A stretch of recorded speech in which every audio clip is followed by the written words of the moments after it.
year is 2577 TC. We use the Thelmecian calendar. We always have. Even after Thelmecia was destroyed. They say it was supposed to be a shield, a defensive measure against monsters, to bring Thelmecia into a new age, a utopia at the center of the world. Some time ago we began weaving magic into our technology. We called it Arcanii. But it was too strong. Weapons capable of atomizing entire cities. Shields that should have saved lives, but instead tore them away. They outlawed it, the world over. Most continents didn't even have it in the first place, but now no one does, supposedly. Some low-level Arcanii remains. The Arcanii engines that power the trains. Alexandria even has a few airships now. Seems the Arcanii Inquisition let that one slip.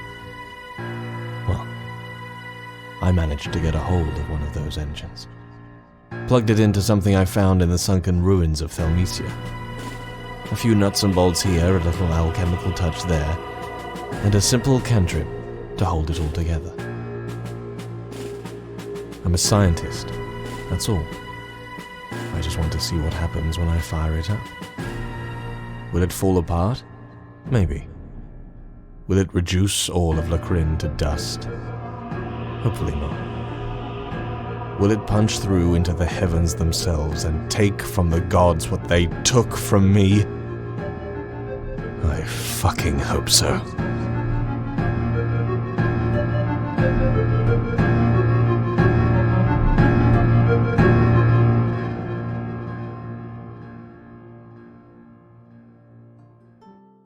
Hello everyone, welcome to the beginning of the stream.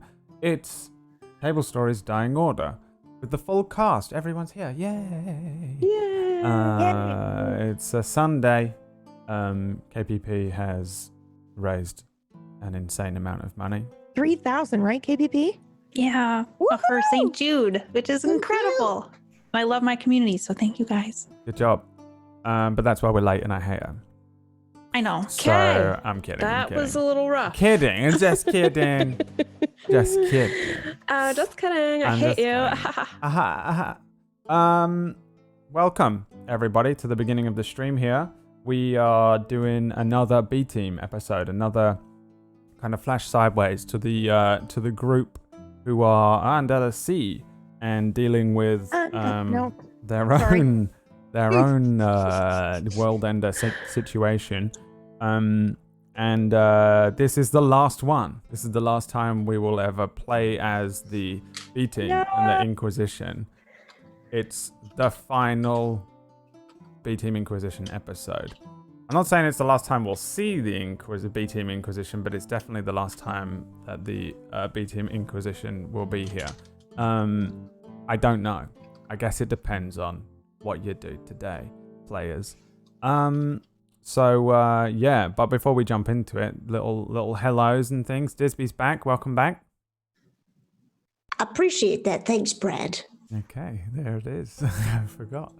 I'll remind everyone of what happened last week, and we'll do like a very in-depth catch-up for Disby's sake as to exactly precisely what happened and where we're at. But we'll put it this way.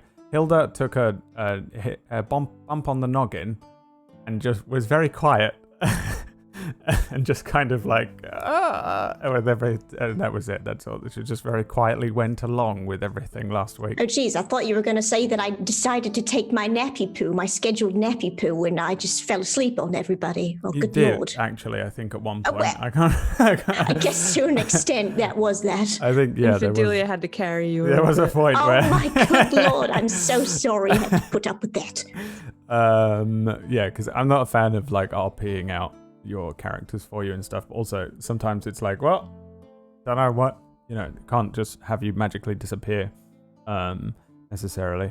But how is everyone else doing? We've got Jared Leto, special guest Jared Leto with us this week. How's it going, Jared?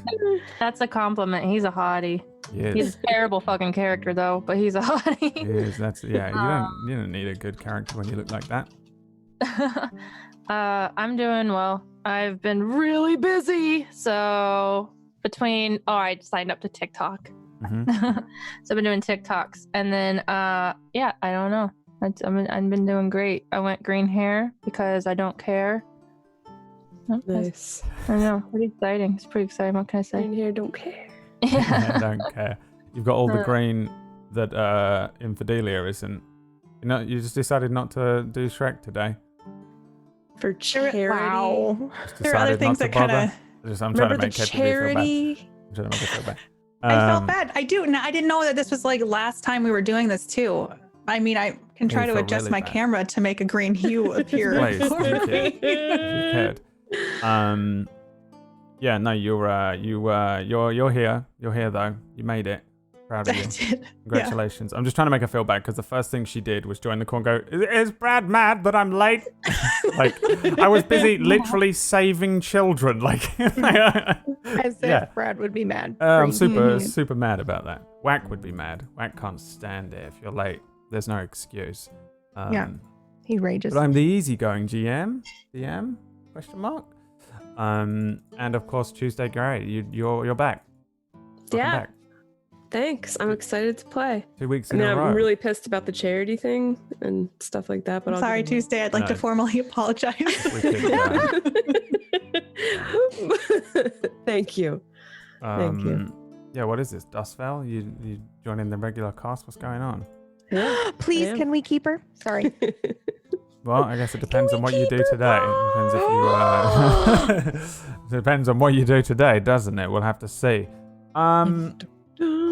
So before we jump on, I will save the recap for after this brief announcement. Yay! I got a quick trailer, a little teaser, a little doodah, little ditty, a little. God, my brain, I have Tourette's, and everything that I want to say, I can't. So I'm going to click this button, and hopefully a trailer will play, because we've got a little teaser for an upcoming thing on Tablestory for you to enjoy. So, 60-second trailer, drop in right now.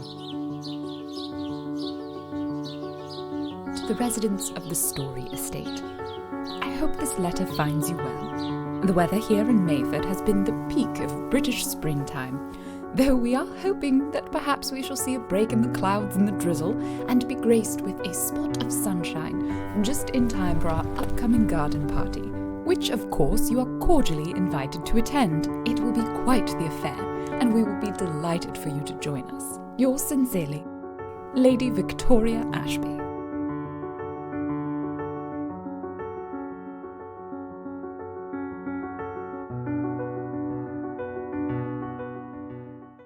We gotta figure out a way to do that. Like, put in we're the. back live on the stream.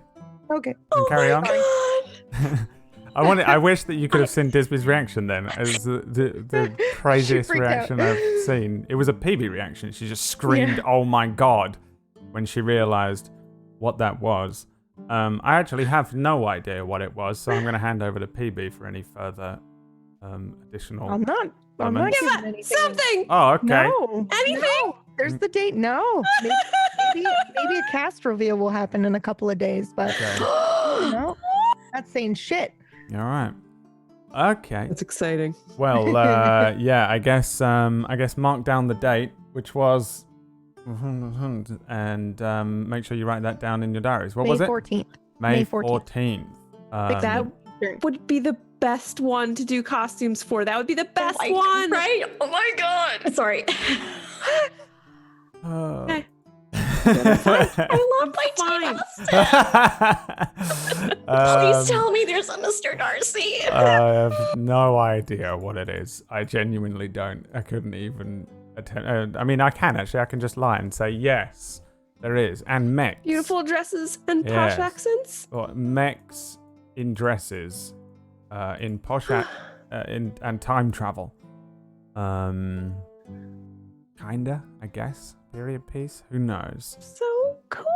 I don't know what it is, but if you want to watch it and find out along with me, then we'll see you on May 14th. and keep an eye out for further announcements in upcoming shows and on our YouTube channel, I would assume, and on our Twitter and on Discord and all the places that you can keep up with all the things we're doing. I'd recommend following everyone on everything. If you ever see someone on your screen, follow them on everything, and then that way you'll be appraised of what's happening and where. Yes, I am GMing it. So, for young Disby addicts, I'm gonna let you lot tell Disby what happened last week, and You that died. will be all right. But No. before that, Oh, good God. before the Yeah, we last just let you thing get that all happened, dressed up and come into the call. yeah, We're gonna tell you until you got here. that's right. No, but somebody may go on. have died. We don't know yet. Well, from the beginning, maybe. Oh, no. Yeah. Oh, and I did die. I did go down, and then I rolled a nat 20 and got back up. So that was Yeah. pretty cool. I've never had that happen before. And then I went back down again. So, you know. I took the gauntlet and I snapped like Thanos, and all the Yeah. robots exploded. All right. Anything happened Good before? God. Amazing. And you used your ninja skills to take on a spider, mechanical spider. You were We killed super Geo! badass. You did like 46 points of damage in one turn. It was nuts Yeah. with your swords. It was wild. Yes. It You was are amazing. welcome. Yep. Yeah, Geo ate shit. That's right. Yeah. So the last 5 minutes summed up for you there, but the rest of the episode went as far. I guess I'll do it. What happened? Well, at the end of the stream, there was what happened. Okay. The quick reminder for everyone: the B team landed a submarine basically on this kind of broken, sunken continent, which was still somewhat accessible and dry, and there was oxygen and stuff.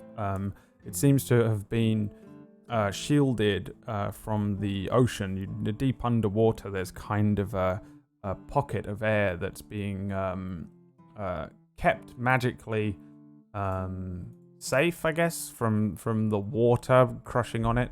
You all brought the submarine to this place. You encountered Geo and his big mechanical spider thing.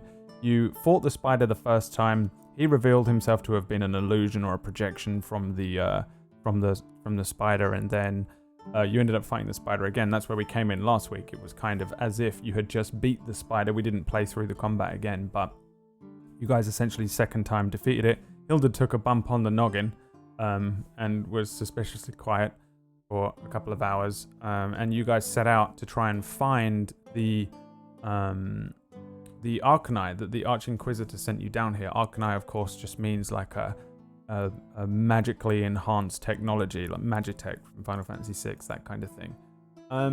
You, on your travels, did eventually discover this thing that you could see. It was like a floating sphere in the distance between these kind of mountainscape things that were there. Again, it's not really a naturally formed land here, so it's strange to even refer to it as a mountain, but essentially it looked like a mountain. This entire area is just rubble covered in mud and algae. There's rain perpetually falling, but it's just bits of the ocean falling down and breaking through the wind, which is rushing endlessly around you. You guys headed towards this thing. You found the remains of the Dragonfly ship, which was the ship that this crew, the Dragonfly crew, have been operating from, and that the Inquisition have been kind of looking into somewhat. The original thing that happened here is that one of your members, the leader of your particular group here, the Arcanii Alexandrian B Team leader, Sea Stalker, went looking for this, or looking into some Arcanii things going on, and went missing. Then another one of your members, Nathan, looked into it too, and he also went missing. And that was when this kind of began, and you guys all kind of started to investigate this thing, which has led you on this trip across Alexandria to Dandaral, and now underwater to the sunken ruins of this ancient continent, Thelmecia.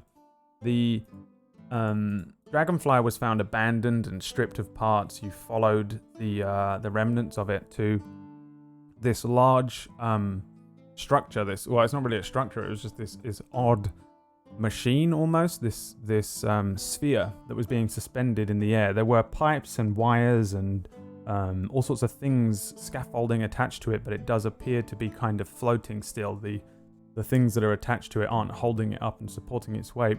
There were all parts of this thing that were broken off of it and fallen, but being held and suspended magically in the air. Errolpay pretty much being your wizard and arcane master, able to determine that it would have been some sort of immense amount of power that would be generating this thing, and not like an army of wizards that are holding it in place. But what it is, how it's doing it, still relatively unsure. You guys approached this thing and found Geo in the flesh this time. He spoke to you a little bit. You guys were trying to work out what was going on. You also found a bunch of bodies, lots of them, maybe 50 or so bodies, large and small. And the area underneath this thing was kind of like a ghost town, apart from this one guy, Geo. He kind of alluded to the idea that essentially whatever thing they did that activated this entire thing about a week ago, this sphere is the Arcanii you're looking for, and it did something which potentially killed everybody here somehow, and is what activated the snows that are falling and all that stuff. He called it vengeance. He said that the Arcanii was called a vengeance, and that it was I can't remember exactly what he said to you, so and I don't want to say anything he didn't say, but essentially that it's kind of gonna free everybody was kind of the plan here. You ended up fighting with him. He set on you some more of those little Arcanii sort of construct spiders and bugs. There was a relatively tough fight.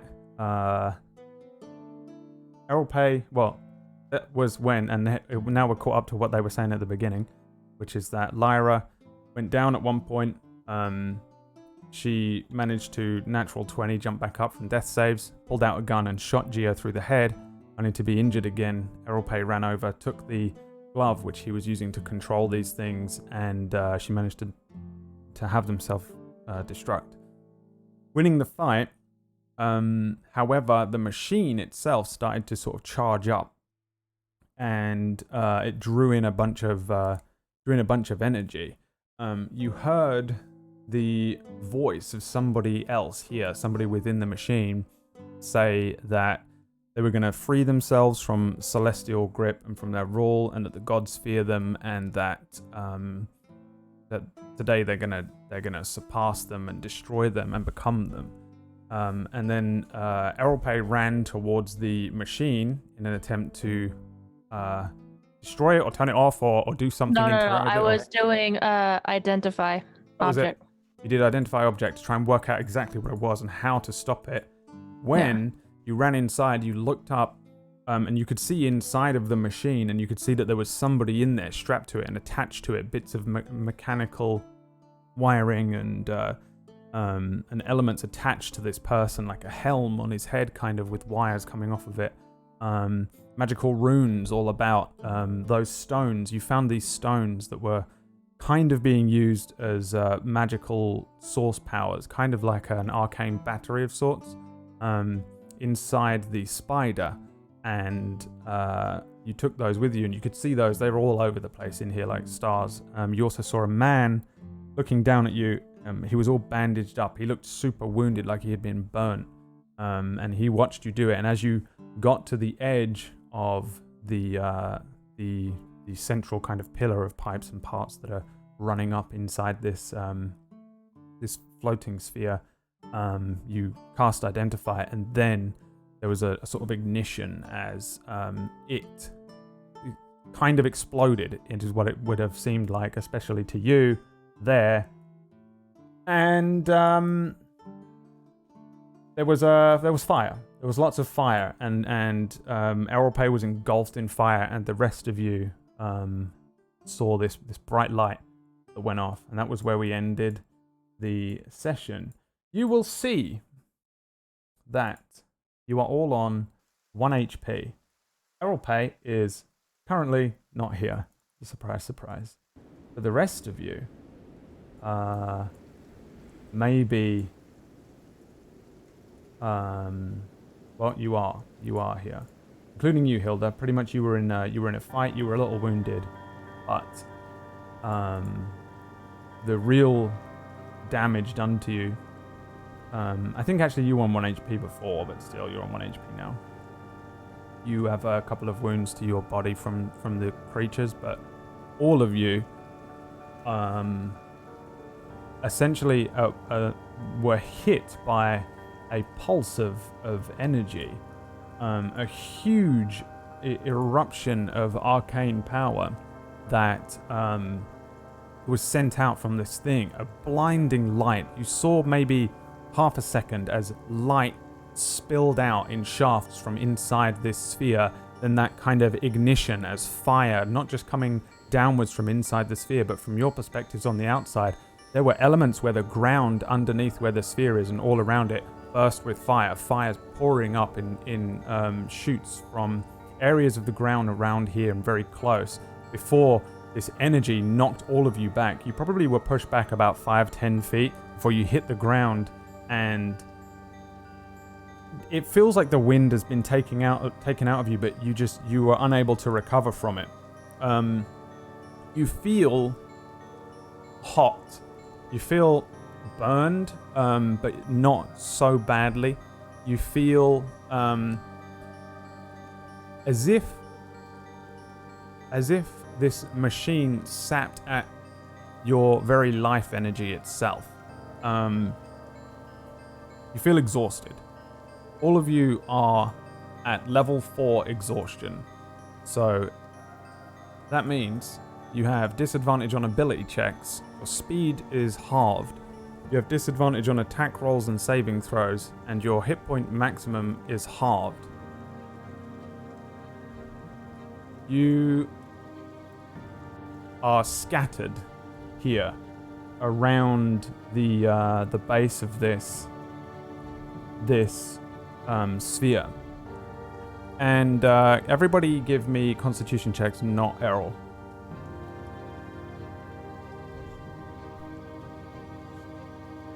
Just con checks, it doesn't have to be a save.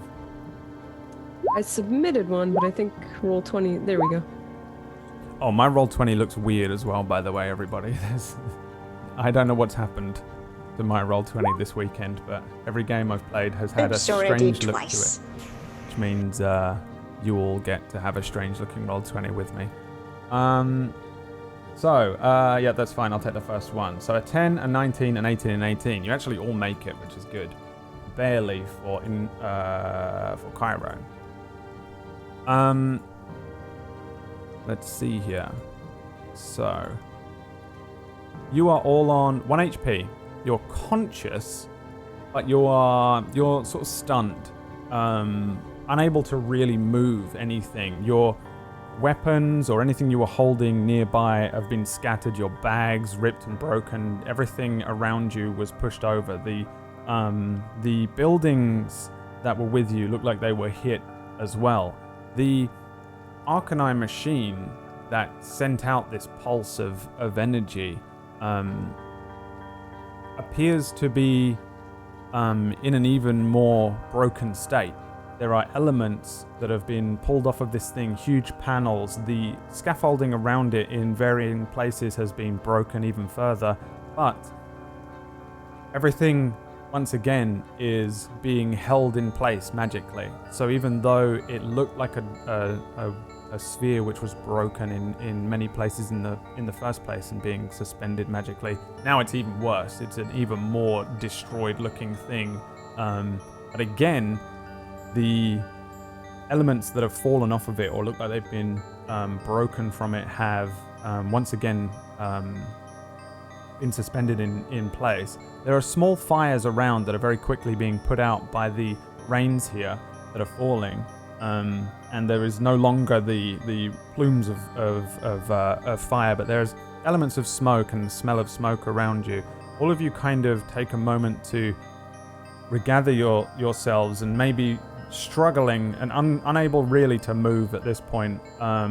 Look around. You can see that you are all alive, but no one can move. The next thing that happens is you hear some footsteps walking through the party where you all are and looking upwards towards Vengeance in this state of disrepair. Is your old buddy Sea Stalker. Now, a quick reminder for everybody as to who this is. He looks kind of like this. And you guys have a lot of memory of who this guy is. You even have information underneath just to give you guys an idea and refresher as to who this guy is. He kind of looks like a merfolk, but also kind of doesn't. He is to merfolk what a half-elf might be. There's enough of the elements of a merfolk to this person to have you assume that he's certainly half merfolk, but no one's ever known what the other half is.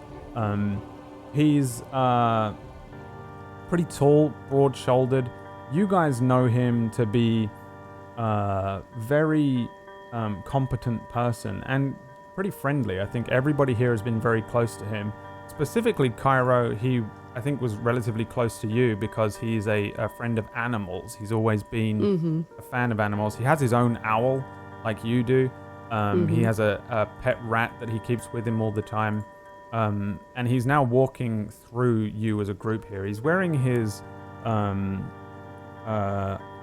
armor, but not any of his Inquisition stuff. He's wearing pretty decent looking chainmail. He's got big boots on. On his back, strapped to his back, is his trident that he carries with him.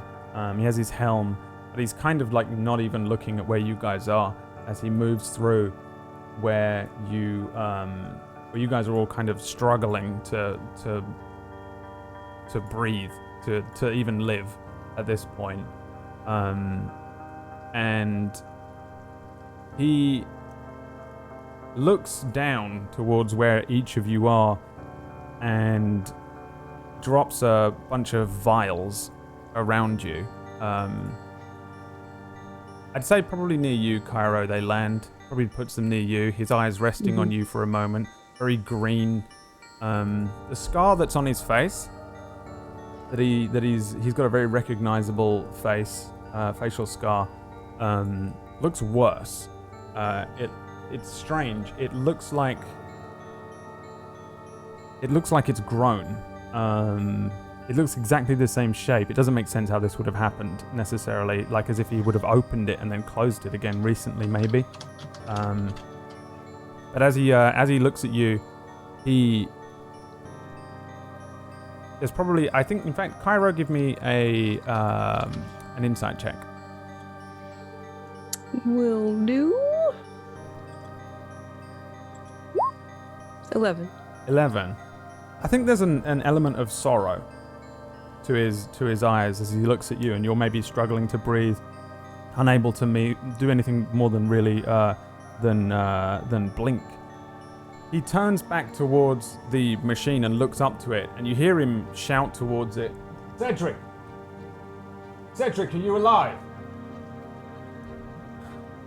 He turns back to where you are, Cairo, and says, you know that thousands of years ago, there was a creature not too dissimilar to myself who stood somewhere near here and fought for his own freedom. He leans down towards where you are, and it looks like he's inspecting you and kind of like lifts one of your arms maybe, and you barely even feel it as he drops it again. You don't have the strength to lift your own muscles at the moment.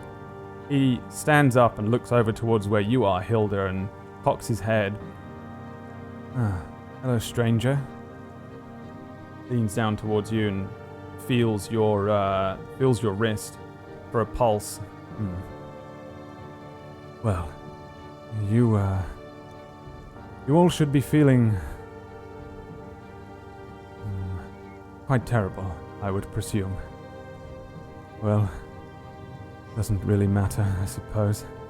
He stands up and looks around. He points towards all of the bodies and says, "You know, these people were devoted, but not to Cedric. To their own ideals. This one to liberation, this one to freedom, and this one to chaos. Do any of you have your ideals? Do you wish to be free?" And he turns around and looks back up at the machine Vengeance. I think you guys can probably speak now as you start to feel your breath come back. You start to feel a little energy in your arms and legs as you start to maybe wiggle a big toe here. And he looks back towards where you are, Lyra, and says, "Where is Worston?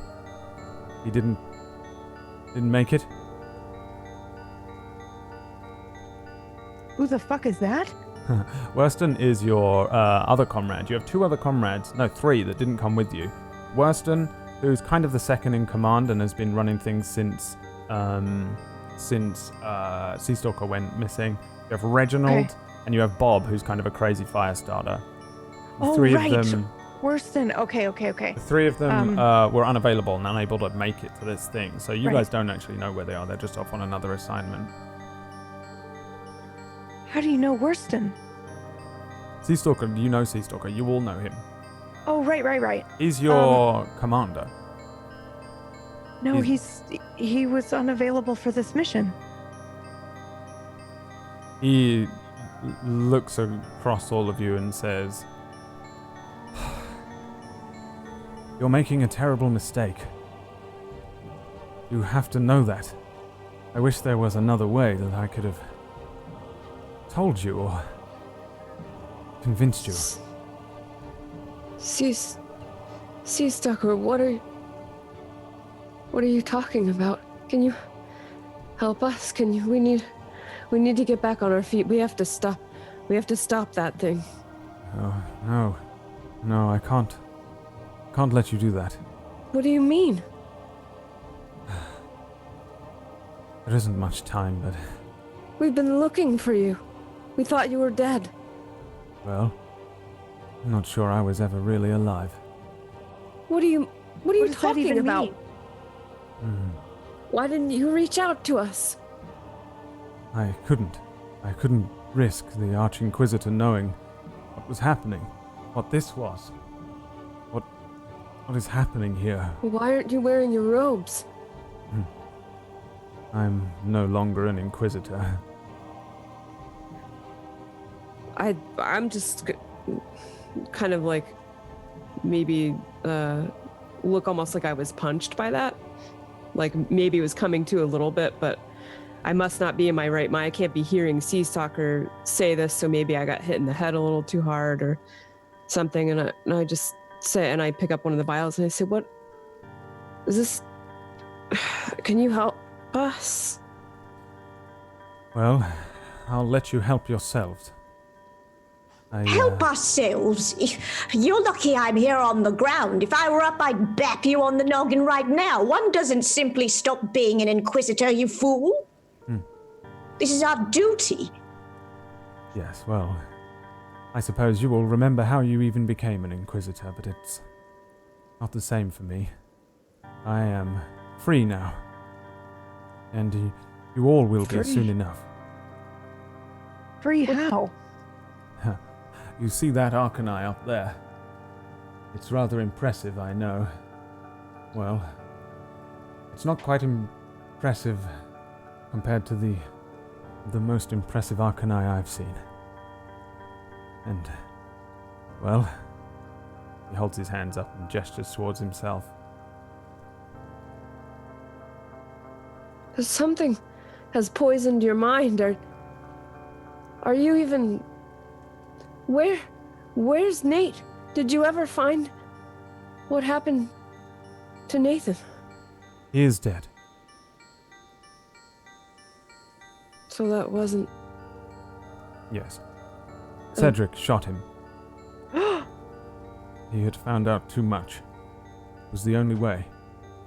We couldn't have the Inquisition involved. And You mean, you are part of the Inquisition, Sea Stalker. no. I am. Well, I'm not too sure what I am, but I'm certainly free now of the Inquisition, and soon we will all be free, emancipated. What is wrong with you? And where's Errol?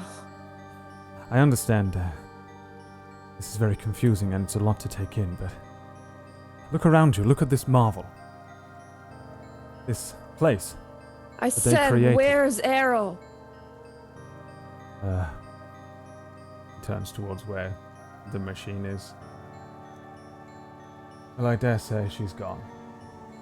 What do you mean gone? If she's dead, say it. What do you mean gone? Well, I know about as much as you. But she was caught in that, Doesn't matter. I don't think when this thing goes off, any of us are going to be alive. Well, it's not going to go off, and I'm going to try and stand. Yeah, give me a Constitution saving throw. Okay. 17. You stand up. Give me a dex save. Okay. 13. You stand up and Sea Stalker grabs you by the wrist, puts your arm up behind your back, and then brings his trident up, the sharp edges, towards your throat and says, What are you doing? "Don't try anything, please." I'm gonna try to stand up. Yeah, Can I give me see a him do Constitution that? saving throw. You get your hands off her. The same. An 8. No, you can't move yet. Lyra, I think he's gone. Well, he's crazy. Ha! You can't I move. rolled a Hilda, one. you can't move. Cairo, he's got the trident to your neck. He says, "Please, I suppose, at least give me a chance to explain. Start talking. I don't know what happens. If we activate this weapon again, I don't, but if it does what it's supposed to do, And what is it supposed to do? it'll destroy the gods themselves. And then what? And then that will be our ultimate liberation, won't it?" You can't be serious. Do you hear yourself? I hear myself indeed. I'm an Arcanii. What? What? Yes. I'm not alive in the way that you are. I was created so long ago that they don't even know what I am. Not even the I'm gonna take Arch-Inquisitor. A refreshed look at this guy's eyes, because they've always been a little weird. They've always been a little too vibrant and glowy. Do I notice anything, now that he's saying this, do I notice anything I might not have before or not considered before? Give me an investigation check. 21. Damn. His eyes have always had this kind of green hue to them. They've always seemed to have a little element of a glow to them. Mm-hmm. Looking at them now, you get the sense that behind those eyes, behind the false flesh or the false liquid that's holding those eyes in a spherical shape, that in fact there might be those stones that you've seen in these Arcanii objects. What? And they're giving off a glow. And as you look into them, you see them light up a moment. And he says, "Yes, that's..." But you can't be... I was very confused at first as well. You're... So what? They just hid you in the Inquisition and used you? I think so. What did they want to use you for?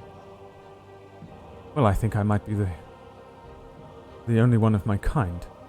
I think that they found me. I think that I was from here. Before it went under. Sea Stalker, you're not just a tool. You don't have to do this. No, not anymore. But think about it. What are the gods? Are they a moral guideline? And why do they endlessly war? I imagine if you strike at them, you will find out. But are they not simply the most powerful beings, or perhaps the most advanced? You think you're better than a god? I think No, I don't think he does. I think we already did surpass them. What is he saying, Lyra? Because he's not making any sense to me. I think he's saying we can be our own gods. We can be in charge of our own destiny and our own lives. Is that what you're saying? Yes. It's all I want for myself.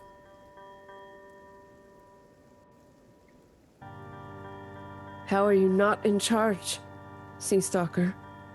Now. Think about it. They created this place. And they did it by accident, but do you truly believe this technological marvel around you? Not the device, but look. They were trying to do something with Thelmecia before it was rent into the sea. Don't be so naive. Our owners couldn't let the chattel surpass them, so they stopped it. And how did we react? We capped ourselves and we played right into their hands of the Arcanii Inquisition.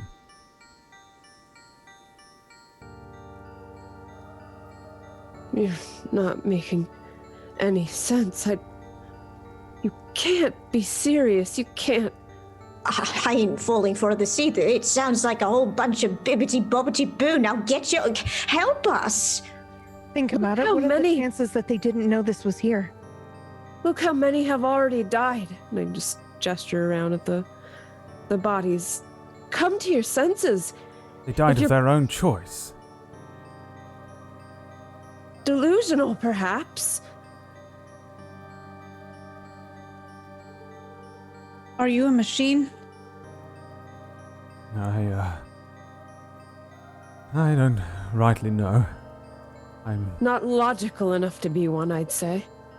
Well, one thing that we do know is that vengeance saps the life energy from those around it when they activate it, and I am unaffected. Whatever they did, they gave me my own thoughts, my own feelings, but I've always been enslaved and used as a tool. Psychological enslavement, and why do I not recall anything of my childhood? I was told by my mentor, Inquisitor Tiberius, that I was found wounded and confused. Where? Well, I washed up on the shores of Alexandria, but I don't think that's the case. I think they knew exactly what I was, and they put me to use. Well, now that you know that, you are free, and you don't have to strike at the gods to prove that. I think, in the same way that I am never going to be free of the Inquisition, or people who want to use me, or study me, or control me, neither will anyone else. I think we've surpassed the gods, and I think they know it. I think the last time we did it, they punished us. And I think Cedric is right.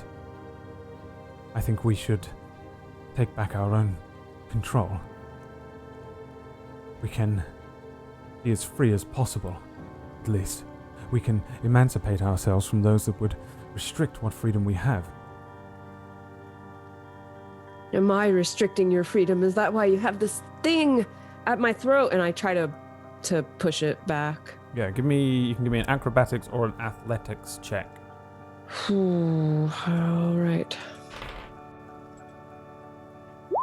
23. Yeah, you break free. Easily. It's almost like he lets you go, but he pushes back away from you and puts his hands up and says,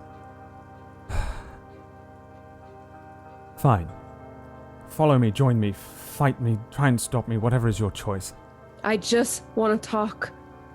Is that thing powering up now? Is that why we feel like this? Can we talk? Yes, it's rather like when you store charges of a spell in an amulet or something, but I have to activate it now.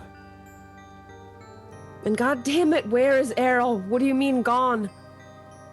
Well, there were flames and I can't suppose that even Errol would survive that.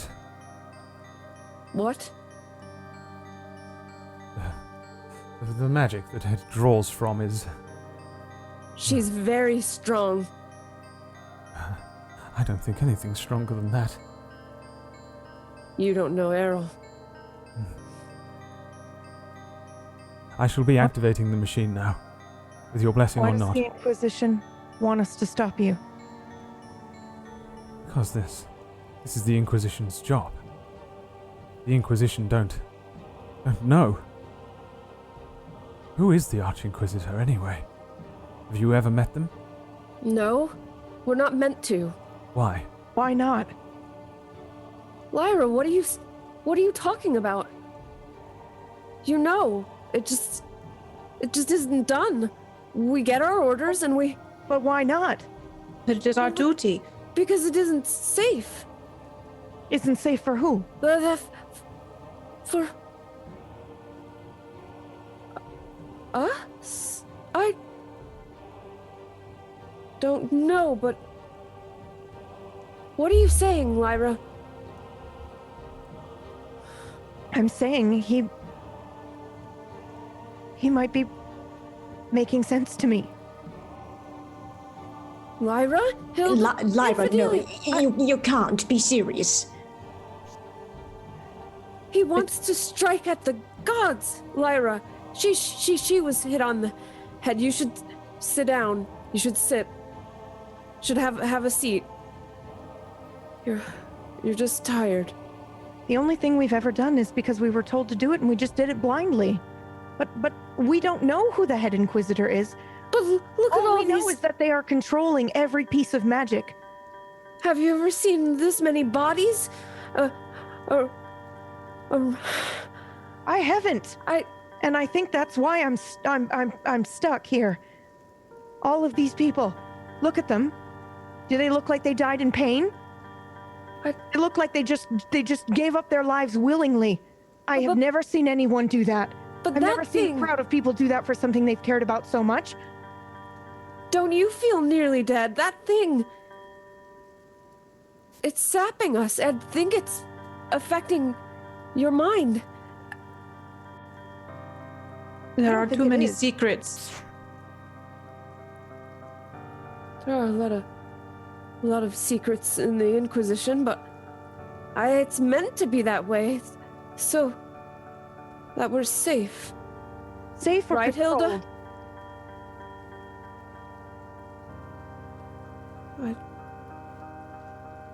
Hilda, say something. Hilda, Lyra's not making a lot of sense. Infidelia?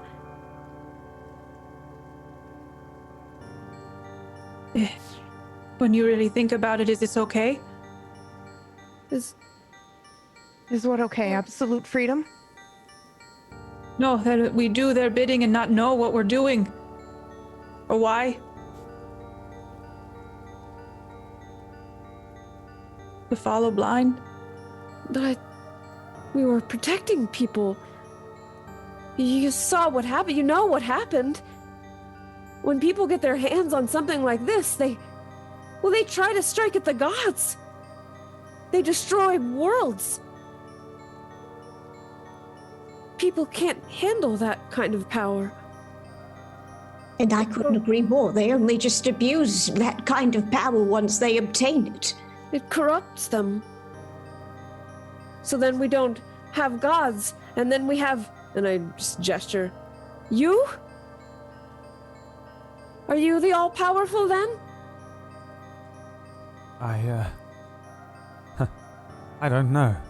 All I know is that I'm free, and I wish only to help achieve and offer you that same freedom, Cairo. Ultimate freedom. We need to find Errol. I don't... There were flames. She might need us. Well... Can we look for her? He kicks one of the bottles over to you and says, drink those. And... What is it? Give me an investigation check. Whew. 16. Lyra, you can move. Everyone else can give me con saves again. 5. Wow, 5. You don't know what it is. They're healing potions. I was trying to get up, so that first con save is not You don't. 17. 18. 6 on con.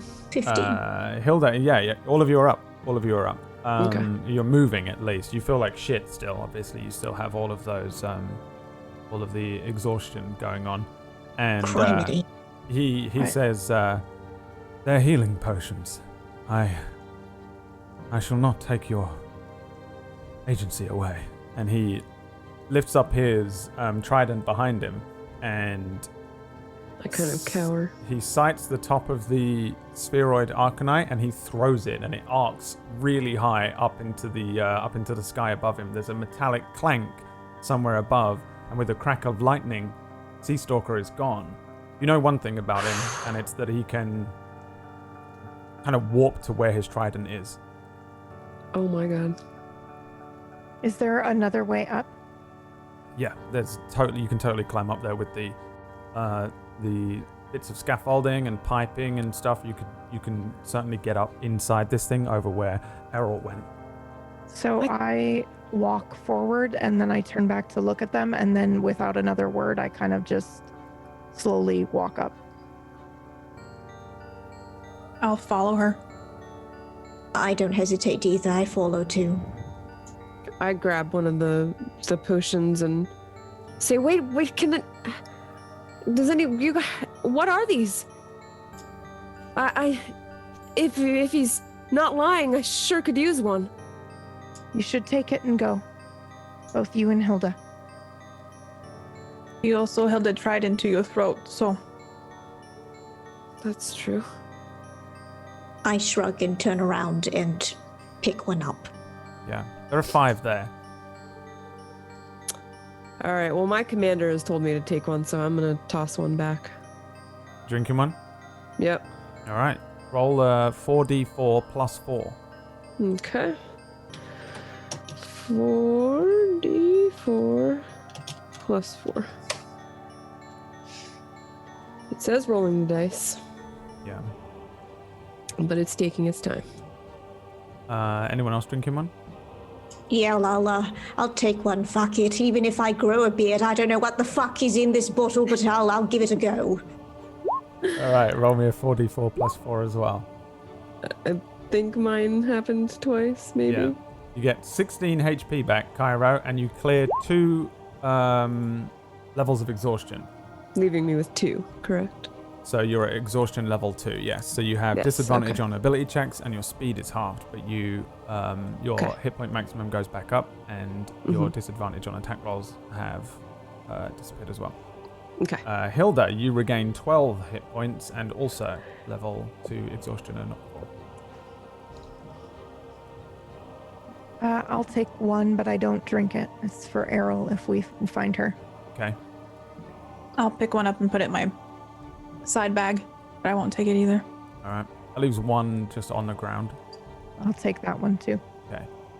You guys start kind of moving slowly, but as fast as you can, I assume, towards the sphere.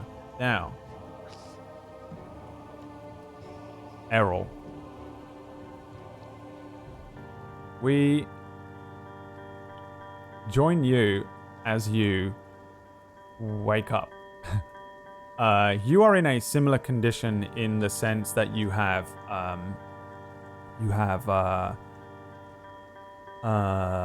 some sort of life energy that has been sapped from you. Barely conscious. You've got that level 4 exhaustion feeling where you're kind of like half dead, and you maybe take in a sharp breath It is so hot, and I want you to roll me a d20.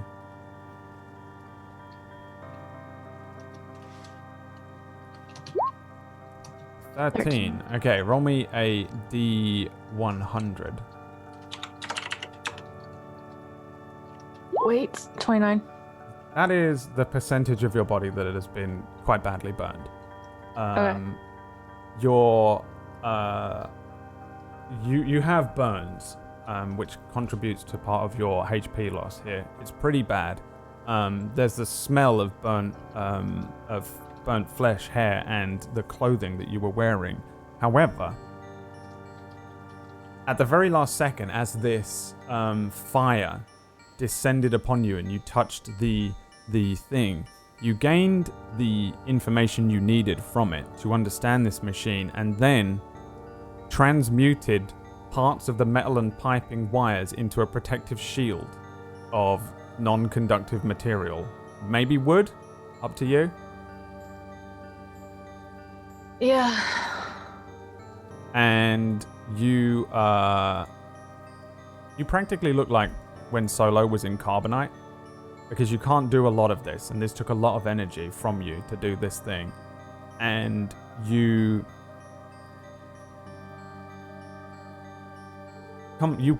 wake up. You wake up. What do you do? I immediately look down at my burns. I would assume it would be kind of like, just like half of my body just all over the place.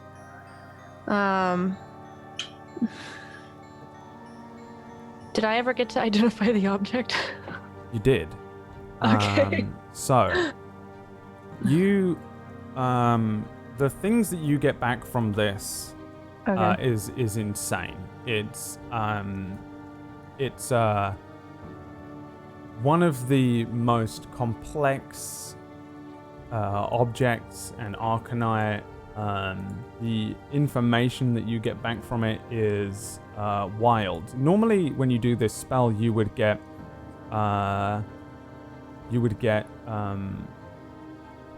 what kind of magics are imbued into it, how it works on a relatively simple and basic level, but you understand this thing better than most, but still it's so complex that even an identify spell doesn't give you like every piece of information about it. But essentially, I have a very specific question about the identify. Do I understand the man I saw, his role in this machine? Yes. So this machine harnesses all magical energy types and all schools of magic, combining them together into one, using an element from each school to be able to perform a task. For example, the School of Divination allows it to locate a target, aka the gods that it's attempting to kill.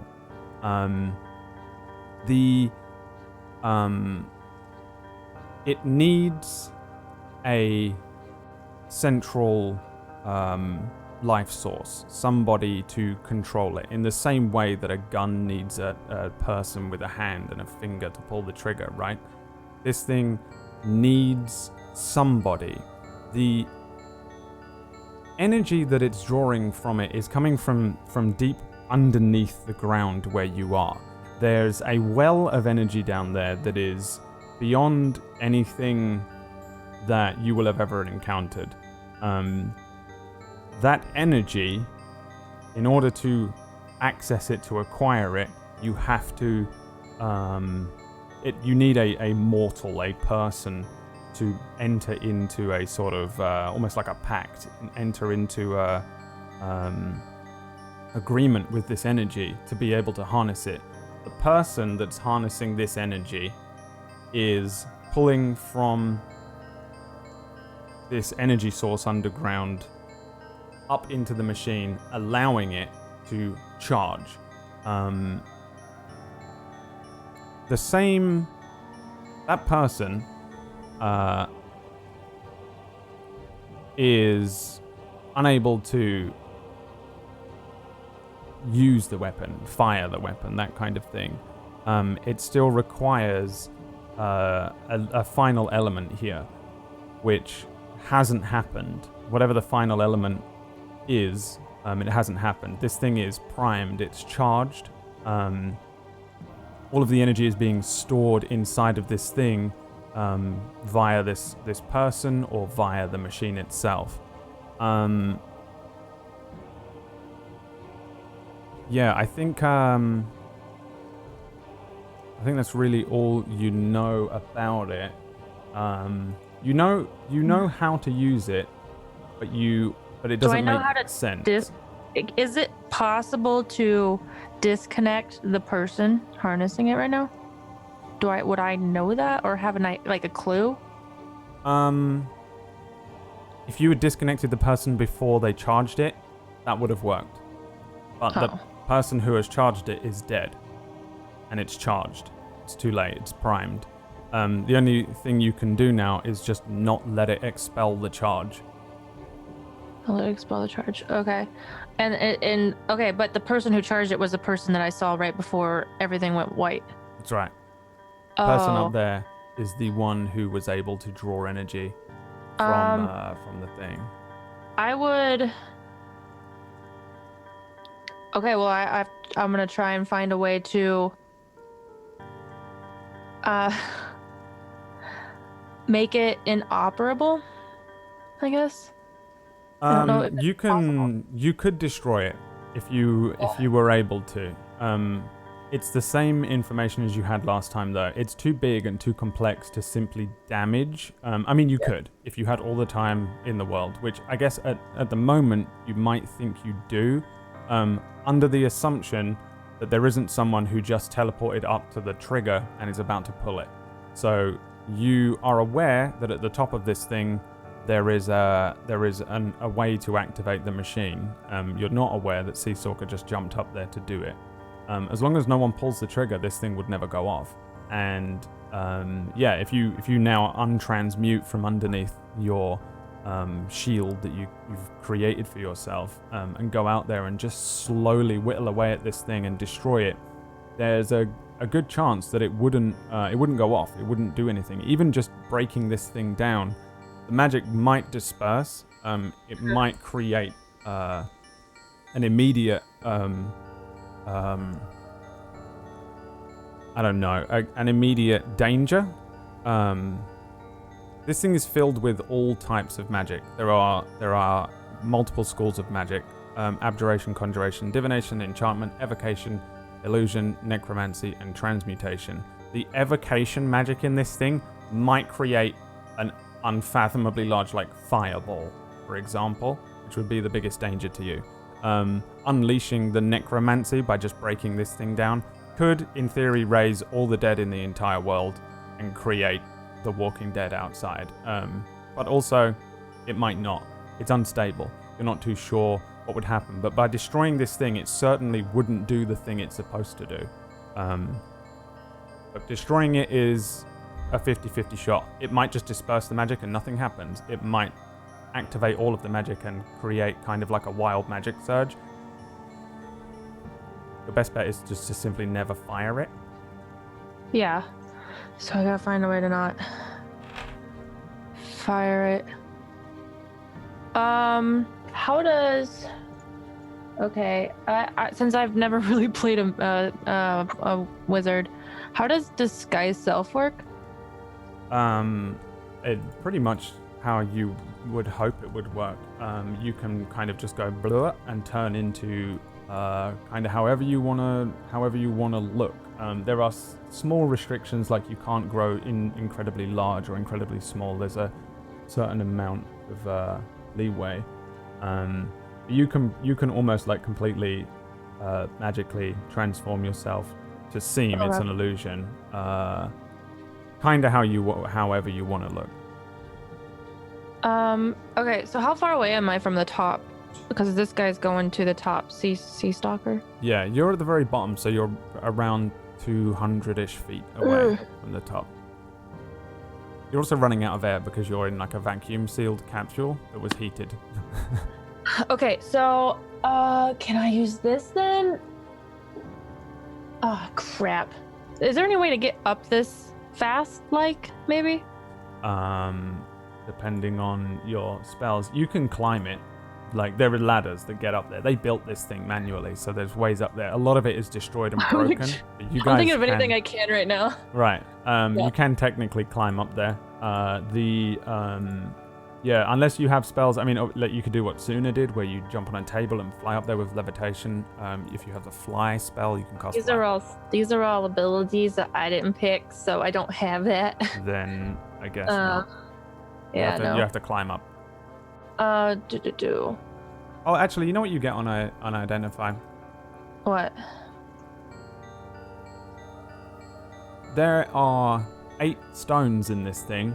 If you remove those 8 stones, it unless somebody recreates them exactly, then no one could fire it. You'd be like taking the firing pin out of a gun. Okay. They're at the top. And they're at the top. Roger that. I guess I gotta go to the top. I have to go to the top. I can't. There's no way I don't have teleport or anything. Yeah. Yeah, so I have to be, if I'm like at the bottom, I'm just gonna start trying to make my way towards the top. Do you untransmute? Remember, you're like Han Solo Carbonite right now. Yeah. You're not outside. You're part of the thing. I would. Yeah, I would untransmute. Cool. As you do so, you see the others struggling towards you. By the way, Errol, you feel like shit too. You have level 4 exhaustion, which again, disadvantage on ability checks. Speed is halved, disadvantage on attack rolls and saving throws, and your hit point maximum is currently halved. So you untransmute this thing. How does it look? How do you reveal yourself to the others? I would just very non-gracefully fall out and immediately hit like one of my burns on my legs and just start, oh man, Errol, this is why I let you guys do the combat. Are you all right? There you are. And you guys would see like 30% of my body, and some of my clothing and robes are just burned off. Oh my god. Here. Give her one of the is this what you guys have to face all the time? It hurts. Just take this. This will make it better. I'd take whatever it is they're giving me. I give her the potion. Yeah. If you drink it, give me a roll of 4d4 plus 4. Okay. 4d4 plus 4? 4d4 plus 4, yeah. Okay. It's a lot of 4s. 18. 18 HP returns to you, and 2 levels of exhaustion are removed. So I'm just level 2 exhaustion now. Yes. Okay. Is there a way to track? Where do you track? Okay, anyway. I don't know if it has it on these sheets. I will... I'll just remember. Yeah, I'll do... in fact, what I'll do is this. In our little group, I will just give you a quick print screen on the Discord group of exhaustion effects. It's going to be the quickest way to do that, probably. Yeah, that works. Okay, so the 4 of them are walking towards you. She appears. You give her the vial. She drinks it. Appears to make her feel better. She takes in a deep breath. She looks like a little more bright-eyed. Those of you that haven't drunk this thing, by the way, still feel utterly awful. All of you still feel relatively awful. There's an element of this shockwave that hit you, even if you were Errol protected by the physical damage of the fire. That feels like it's taken some of your life energy away. It's on a level that's deeper than just feeling terrible that day. It feels permanent. You 3 should get out of here. I don't listen, and I start running up the ladder, or the stairs, or whatever is here. Errol, I don't think you can stop it. Errol, no. I don't think listen. that's a good idea. I don't listen. I keep going. Okay. I look at Delia, and I nod and take the potion. and gesture for her to do the same. I follow her lead and take it as well. All right, roll me the 44s plus 4s. I'm running after Errol. I will also run after Ale, and I take out my gun.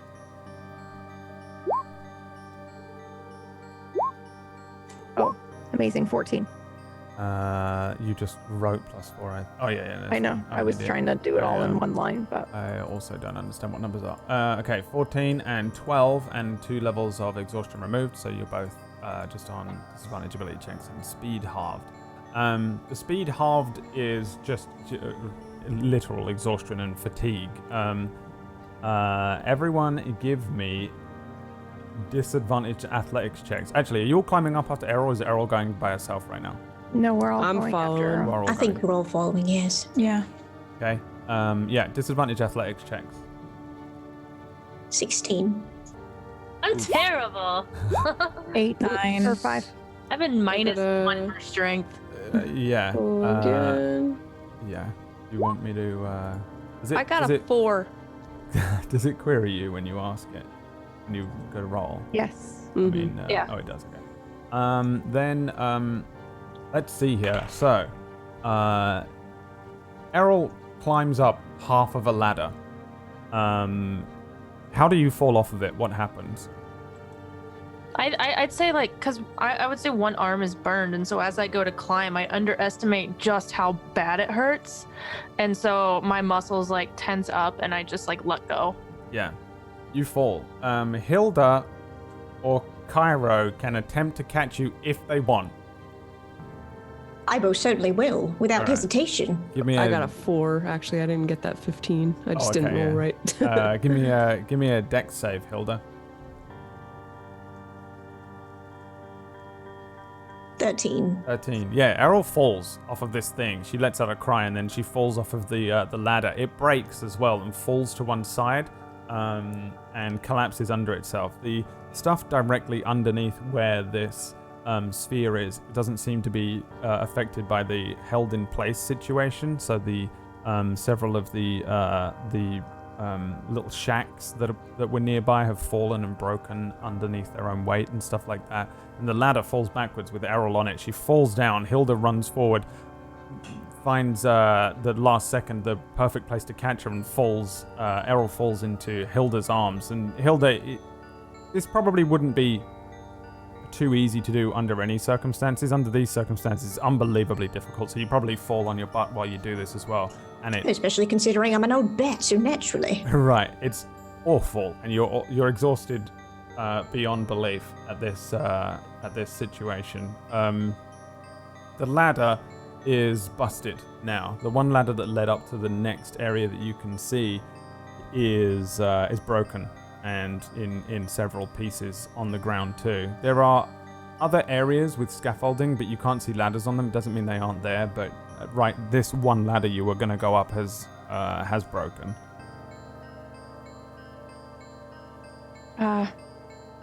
I stand up, I move to the part where it's broken, and I turn around and I face everybody blocking the way up. I will stand next to her, helping block the way up. I don't know what's I think going this, on, but we I think this found is going to Sea go off. Stalker. I think this is going to go off, and I don't think we can stop it. I think you need to go get Errol, and I think you need to leave.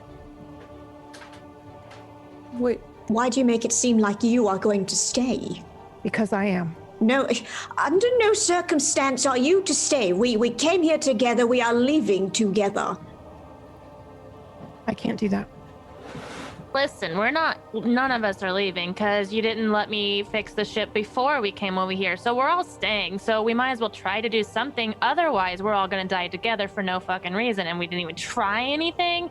Now, almost half the spot is burned. If you guys could lift up the ladder and put it back up, I can mage hand try to clasp it together. listen, we found Sea Stalker. He found us. He's an Arcanii. A machine. Good, I can do research on him. He's you hear what I'm saying? He's left the Inquisition. He's not on Hey, our Brad, side. do I still have the gauntlet? Can I control Arcanii with it? Or just machine? You can control the, like Geo's little Arcanii trinkets, which this isn't. Yeah, there isn't any of those. Is there a way I could reconfigure it? Using the stones I have? I don't think so. It's this machine is way too complex. It'd be like using a remote control to try and suddenly control the Large Hadron Collider or something like that. You know what I mean? Like that's the information that you'd be working with. That sucks. Well, listen, none of us are getting out of here, so we either do nothing or we try something. That's our options right now. We would need about an hour for me to actually fix the machine to get out of here, and we obviously don't have that, so we have more time to try and stop this than we do to try and leave. So we're all dying. Errol, I don't think Lyra wants to stop it. I don't. I don't think it's your choice. I think we all get a group vote here. I think for the first time it is my choice. I look around at the others. I'm like, are you guys okay with that? Her just choosing to kill us all off? I like my job, so. Why do you do your job? I do my job because it gives me purpose. Why are we not stopping this again? Well, Sea Stalker seems to have convinced them that What? the gods should be destroyed, and that the Inquisition is a farce and A tool for control. So you're gonna, a tool for control. Meanwhile, there's tons of dead bodies that had nothing to do with the gods or you That know. relinquished their lives willingly. Did they? That sounds more like a cult, if you ask me. And I know a few things about cults because there's a lot in some of these big cities. So if you want to join the cult, that's your choice. But that's I think I've already been a part of one. No. I take off my Inquisition cloak and I drop it. Oh, no, don't do that now. This is not the time to be dramatic and make decisions. If you want to quit after that, I think you should let us make the choice to try and. You can make your own choice, and I hold up my rifle. You aim your rifle at me, for real? I hold up my rifle. Oh my, okay, let's settle down now, honestly. Sea Stalker has obviously gone rogue. We don't really know what he's trying to do here. Maybe Yes, he we wants do. to get rid of the gods so that he then can take their place. That's not what he said, and I believe him. Well, we don't truly know that. we don't truly know him. I've known him for 3 years. Longer than I've known any of you. Yeah, and he's gone completely rogue now, Lyra.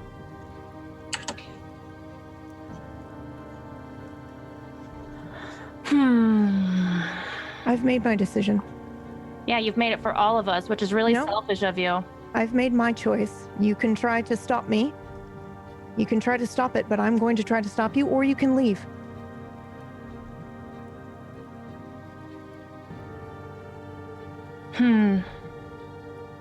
I'm thinking. Lyra, they may not be able to fix it anyway. You could give them the chance to try. They will probably fail. I don't think I can do that, Delia. If they want to try, they'll have to go through me.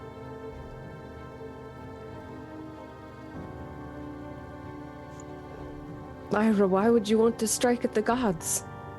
The gods have It's not never been about kind that. to Why me. do you want to kill your own partners? That's like rule number 1 of anything. Don't kill your own partners. You can fight I us, don't want to do it. You are. You do. You want to. You just said it. You're literally killing us. That is on your hands. I choose not to be here and to fight, and you're killing us. That's all on you. That's on no one else but you right now. So if you want to kill us, fine. That's on your hands. You can leave, Errol. This Turn might not around even kill and all the leave. gods. Then they come after us? Didn't they come after everyone else that's left over? What do you want for them? You just want us all to die? Yeah, what if this is just a bee sting? Yeah, what if it's something that wakes the hornet's nest and then they all come after us and people die in worse ways than any one god might die? Did you even think that through? We have no guarantee this will work. If anything, we might have a guarantee that it'll piss people off. You could also try to fix it and it might set it off anyway. Well, we're gonna try and stop it. Not fix it. Hey, we're not trying to fix it. I'm trying to get up there to stop it. Either way, you could set it off by accident. No, I know. Really? You're gonna say that to me? I know how this thing works. I can get up there, I can stop it, but I gotta get up there first.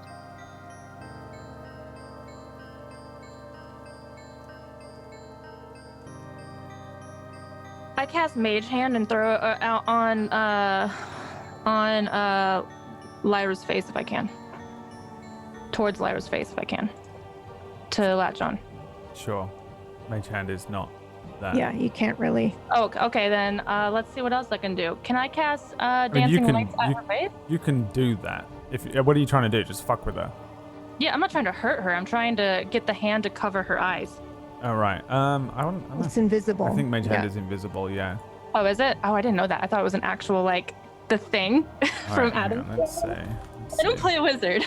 Yeah, no, I don't know either. Yeah, it's a spectral hand. Yeah, spectral doesn't really answer much, but I guess you could make it translucent, but I don't think it would blind her. What if I cast Dancing Lights in her face? Dancing lights. Create up to 4 torch-sized lights, making them appear as torches and with glowing orbs in the air. You can combine them into one glowing, just big light, basically. I mean, yeah, you could suddenly do that if you want, yeah. I would cast Dancing Lights in her face and try to move out of the way in case she tries to shoot me. All right, as a blinding light in front of your eyes all of a sudden, Lyra. Probably see Errol hold a hand up and whisper something, and then suddenly there's a light in front of your eyes and she's moving. Well, I think Delia and I are blocking the pathway up, so I will just ready an action, and I will ready an attack if they attack me. Okay.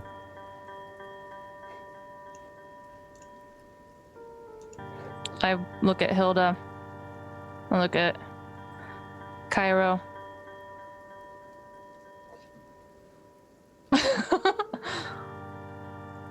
Like, I'm basically hinting to you two that we need to do something. We need to try at least.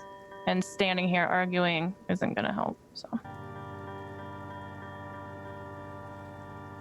Hilda, I don't want to piss off the gods.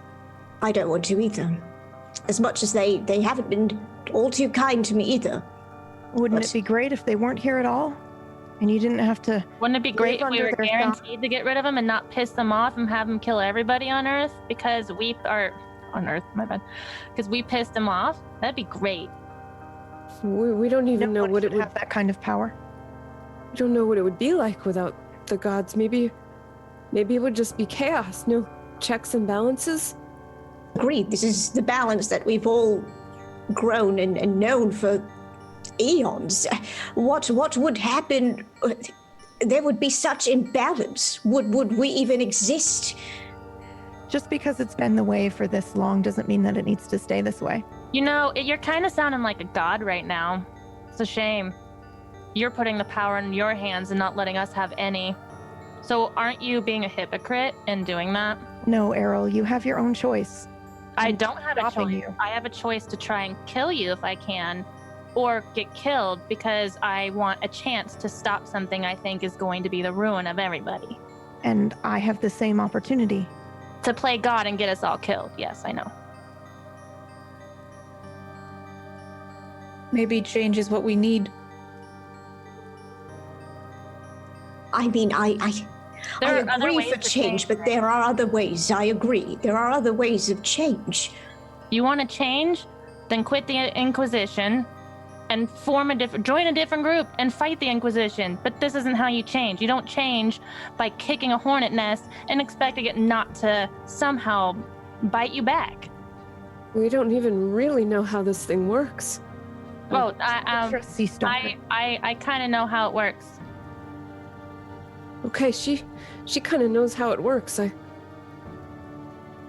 Sea Stalker, did he just throw his trident and he's just chilling over there?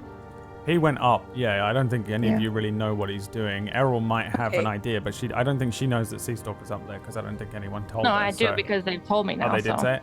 Yeah. Then, I think we said we found him, but not where he went. right. Yeah, we found him and that he's not in the Inquisition anymore, and yeah. Then, yeah, he's not here, and yeah, so you don't know what he's doing then. I don't think anyone knows what the fuck he's doing. You could give her a chance to talk to him, Lyra. Yeah, at least let me talk to him and see what his plan is. I didn't get to talk to him. Maybe he'll convince me. You're not convincing me. You're pointing a gun at me and saying you're gonna kill me. Let me talk to him. If he convinces me, fine. I won't do anything. That's only fair, Lyra. I look at Delia almost for permission.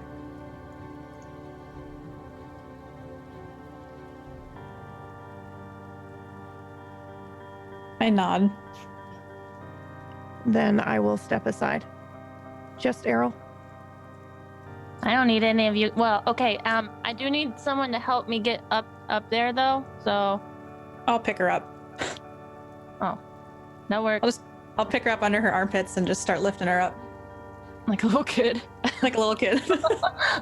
You lift her up towards, well, like a hanging ladder part or Yeah. an edge that you can just about reach. Okay. I put my foot on your head to try and get up. And then try and stand up. Yeah. Does she have any weapons on her? No. No. She is No, the she's a mage. Okay. Yeah, she is the weapon. All right.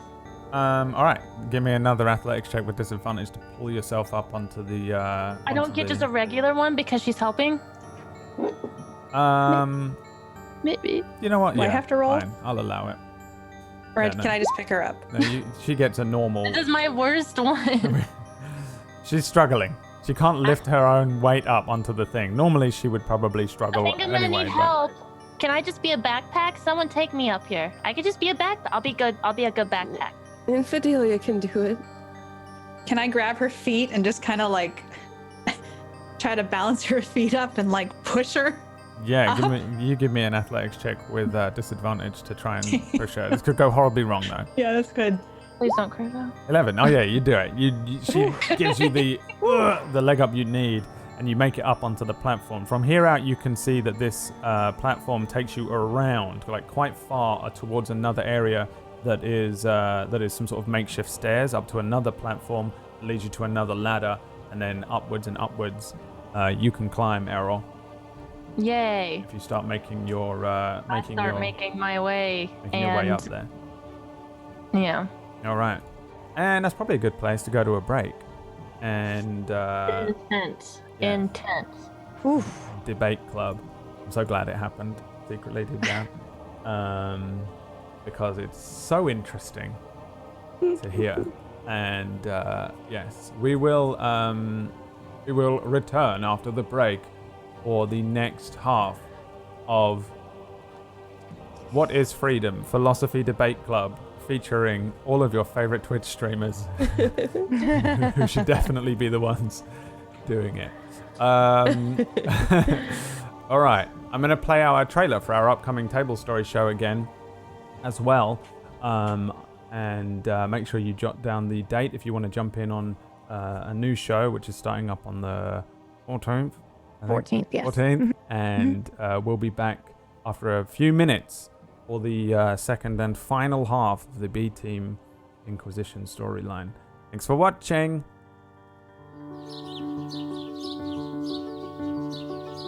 To the residents of the Story Estate, I hope this letter finds you well. The weather here in Mayford has been the peak of British springtime, though we are hoping that perhaps we shall see a break in the clouds and the drizzle and be graced with a spot of sunshine just in time for our upcoming garden party, which of course you are cordially invited to attend. It will be quite the affair, and we will be delighted for you to join us. Yours sincerely, Lady Victoria Ashby.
welcome back, everybody, to the second half here. You guys on the ground see Errol jump up onto the platform and begin, not very quickly, but begin making her way around the inner parts of this sphere. Above you, you can see this machine. There are parts of it, it's still active and it's still doing stuff. There are rings that are moving within rings, just kind of moving over each other.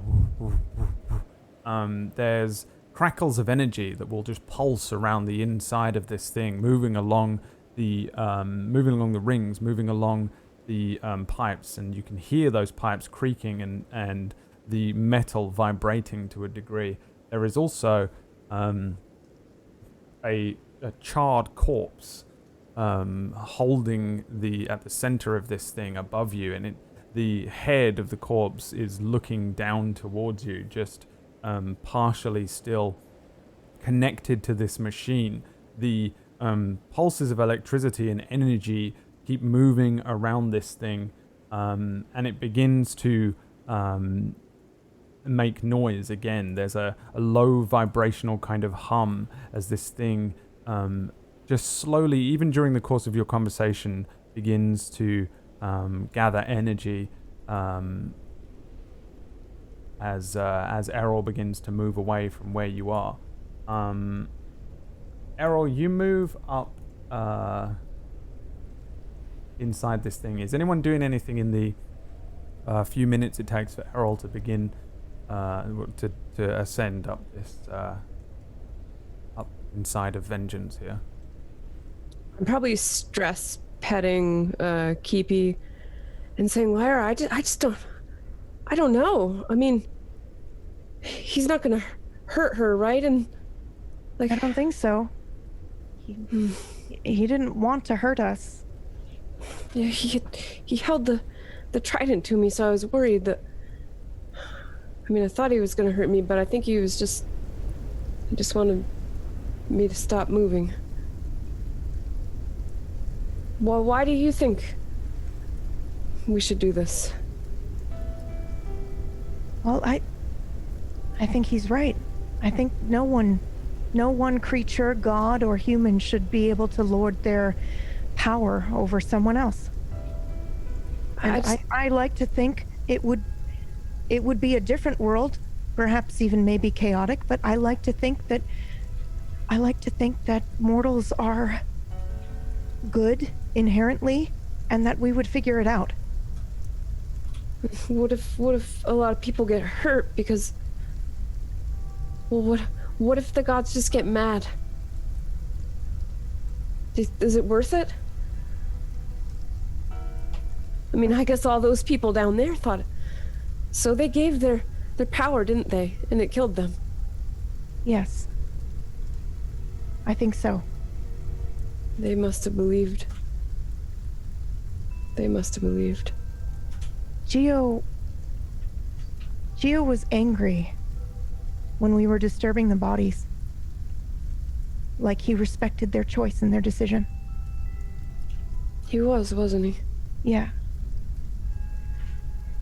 And I think if the gods were to strike down and punish everyone for the decisions of a few, that's not someone we want in charge of our destiny, is it? Maybe not. If the gods are fair, they will let us do this. I just wish we had more time to talk, you know?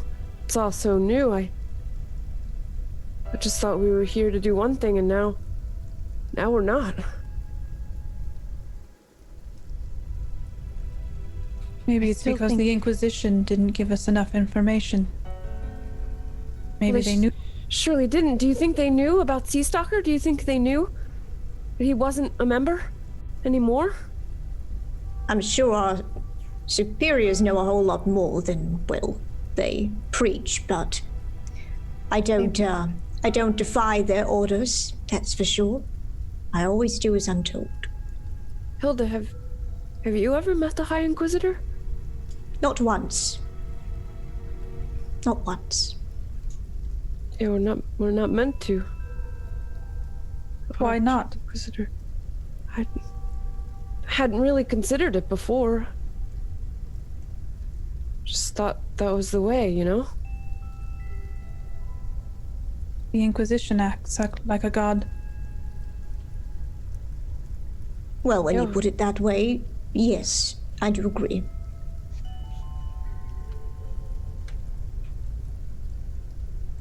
Look at this. I hold up my rifle. What is this? There's power. It's your rifle, Lyra. It's Arcanii. Right. The very thing we're told is evil and that we need to hunt down and control. But isn't it because we know how to use it? We can be trusted. Maybe not everybody can be trusted. Maybe they'll hurt themselves. Maybe they'll hurt other people. Sounds like we're deciding for everyone. To me.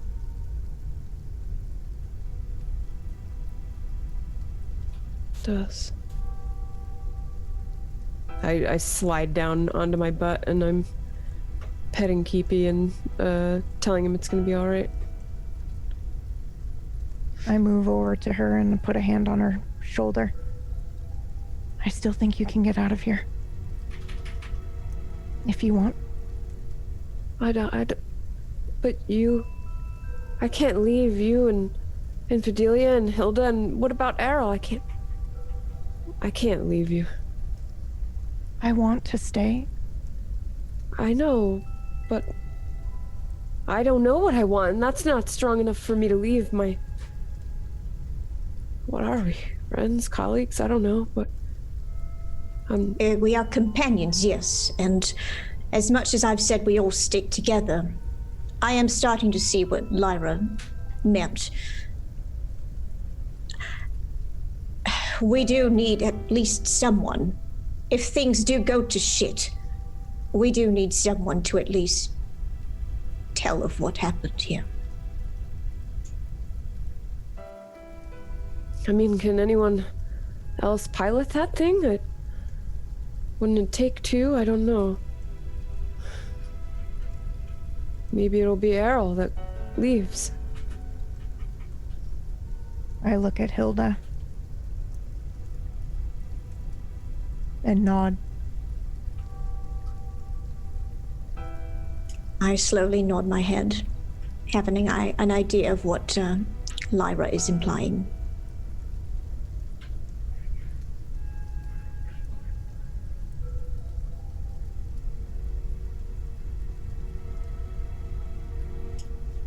I attempt to get a little closer to Cairo.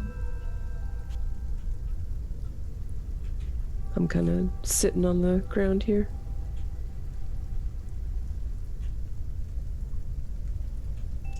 I'm debating if I just simply pick her up and...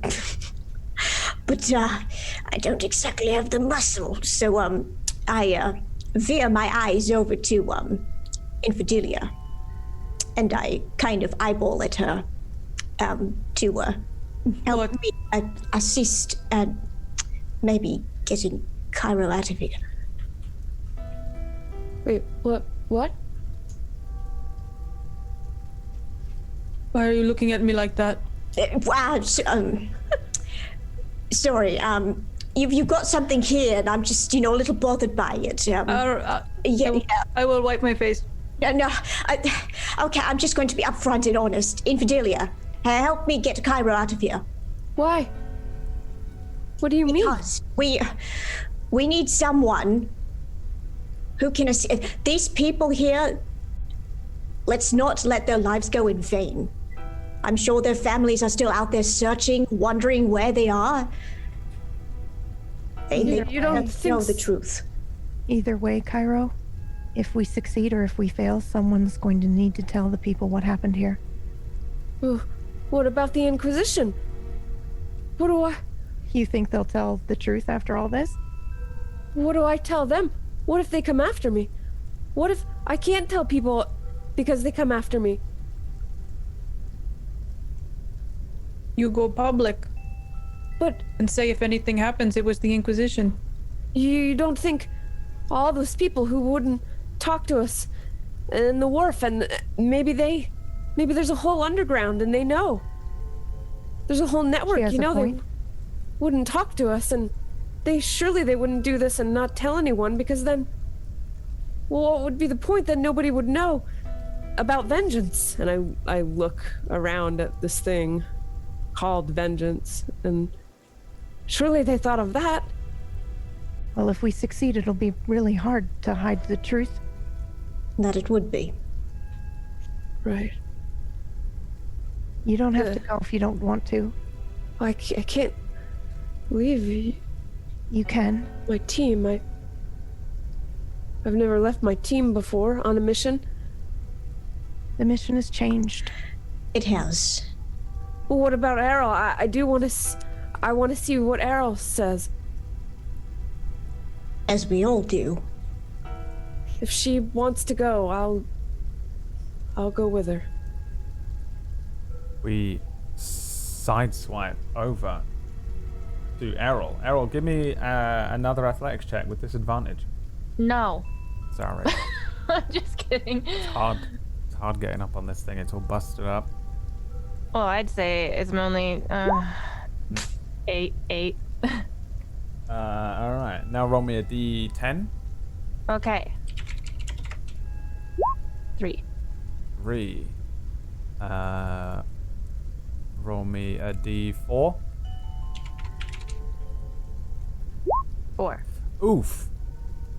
As you're climbing up part of this thing, you walk around an edge, you climb up a small ladder onto another platform, and then you get quite close to where the center of this thing is. You're halfway up this thing. The others are below you. They're like maybe about 100 feet down below you at this point, and they appear to just be in the same place they were. Every now and then you get a glimpse of them through all of this mechanical stuff, the paneling, the wood, the ropes and wires and bits that are holding this thing together, and they appear to be having a discussion. As you round part of this corner, you come face to face with where this corpse is, this kind of charred individual that is the remains of this man that was here. There's nothing left of him. He is just nothing but blackened and burned skin. The flesh kind of in places is missing as the machine is attached to him and covering parts of him. It looks like his arms and his legs were inside of parts of the machine, like kind of gloves inside of this thing. He has this helm on, which if you removed all the other parts from it, it could just be a basic kind of helm that you might find on a watch guard or something like that. But there are all these elements that are coming off of it. At the center of it is one of those stones, but it's broken. There's nothing left of this man. The bandages that were covering his face and his body have all been burned away. And take a step, and part of the panel that you're standing on, the wood breaks and snaps, and there's a piece of this wood that rakes up the side of your leg, cutting it open, dealing 4 slashing damage to you. You stumble one way, grab onto a piece of rigging that they've used from this ship to hold part of this. Stumbling along, the stone that's embedded in this helm, in 2 pieces broken, falls out and falls down, hitting bits of the metal on the way down, splitting in further and further pieces, crumbling to tiny little diamonds. You're about halfway up this thing. You do anything while you're here? Is this the guy that was in the thingy that I saw before the light turned on? The flash, the big light? Yeah, this is like the only... You've only seen Geo and this guy here, and they've told you Sea Stalker is apparently up here too. And you said that this guy has a stone. That just fell out of his head and broke on everything. Oh, so I can't grab it? Unfortunately not. You Dang rolled it. a 3. It's a hell of a view. And I walk up. Yeah. I keep walking. It's a little easier going up here. The damage doesn't appear to be quite as bad as at the bottom. It appears to be holding a little or a little better together as you kind of climb up this thing, rounding it one more full circle, climbing up a couple of little things, having to maybe walk across a precarious-looking plank at one point before you finally make it to a set of stairs, a ramp leading up to a ladder, and then kind of planks upon planks that lead up, and you break through to the top of this sphere. There's a paneling that goes around the edges of this thing at the top here. You can see out, once you're on top of this thing, you can see the landscape around you. You can see that vortex of ocean being held back by some sort of magic here.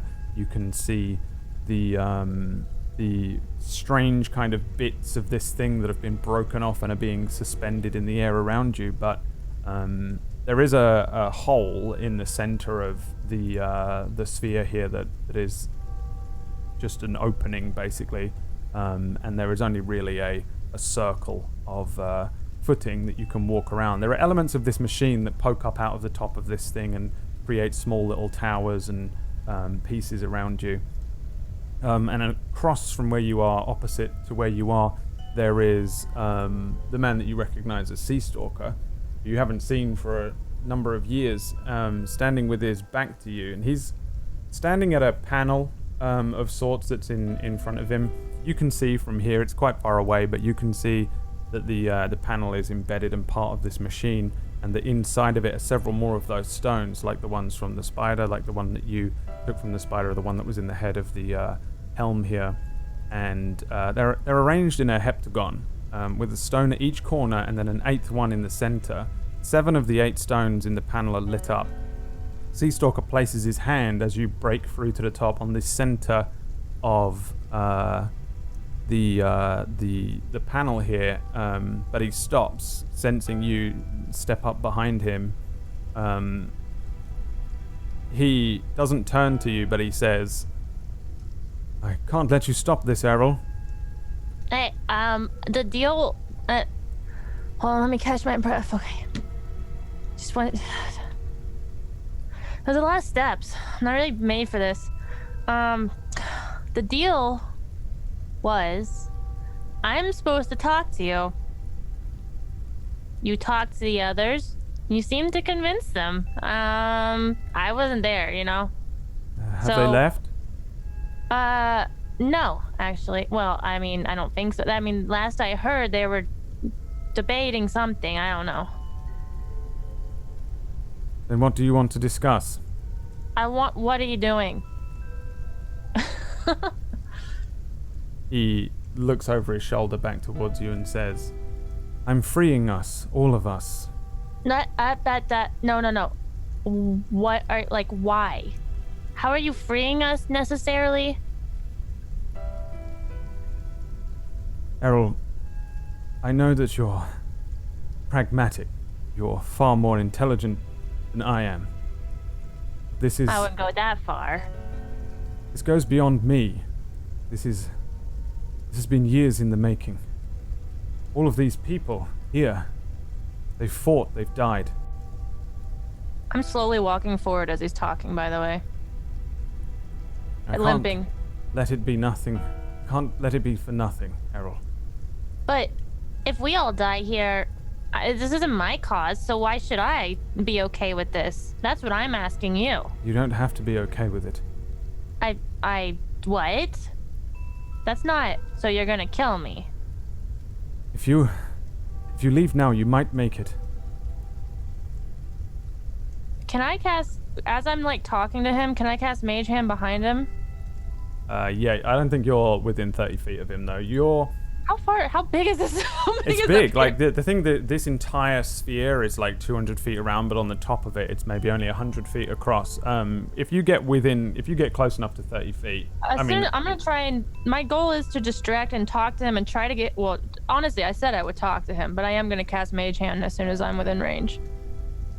I think before you get within range, he says, "In mere minutes, we will be free." He places his hand on the center. I cast Charm Person. Okay. Give me... We'll do contested dexterity checks here. That's what. Why does it have to be dex and not intelligence? Well, we'll see. If you have a somatic component to this spell, it means you're using your hands to cast it, which means he would see you doing it, which is what I'm going to base that on. So No, because doing... he said he was turning to start it, so he wouldn't see me doing it. He's looking at you. He turned his head round to see you, and then when you get close enough, you have to be within 30 feet of him to do this as well. Oh. He's watching you because he knows what you're doing.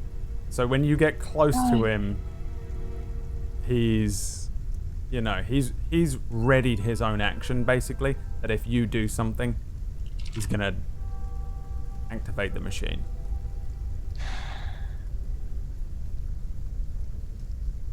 Hey, you said that you said it's not likely I will get within 30 feet of him. I think once you get to around 50 feet. Awesome. So when I'm within 60 feet, I cast grease on him. Okay. Grease. 5e. He If has it has to make yeah, a it dex is. saving throw. You need to do contested. I'll tell you what, I'll do this. Roll me initiative. Oh, let me go back. Yeah, my initiative's 1.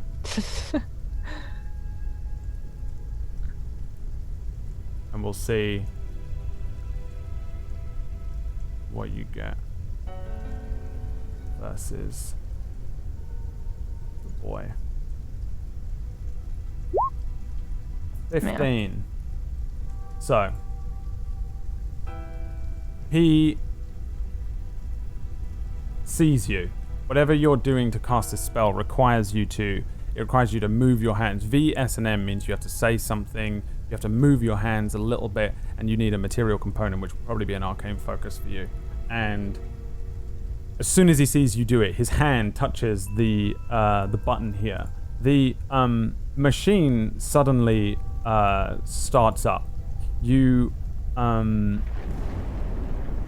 sense this thing underfoot suddenly rumble, and the energy in this machine is doubled instantly.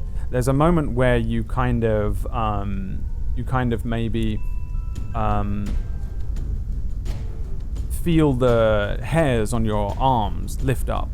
The guys on the ground suddenly look up and see the inside of this thing. The parts that are moving stop for a moment and then begin to move much quicker. There's a dispersal of energy that pushes around the inside of this thing, and where the center of the machine is, where this corpse is, it lights up. There is just an orb of energy that spreads out from the inside of this thing and lights up the area around you, but more like a light turning on as opposed to the kind of flashbang that went off before. You see,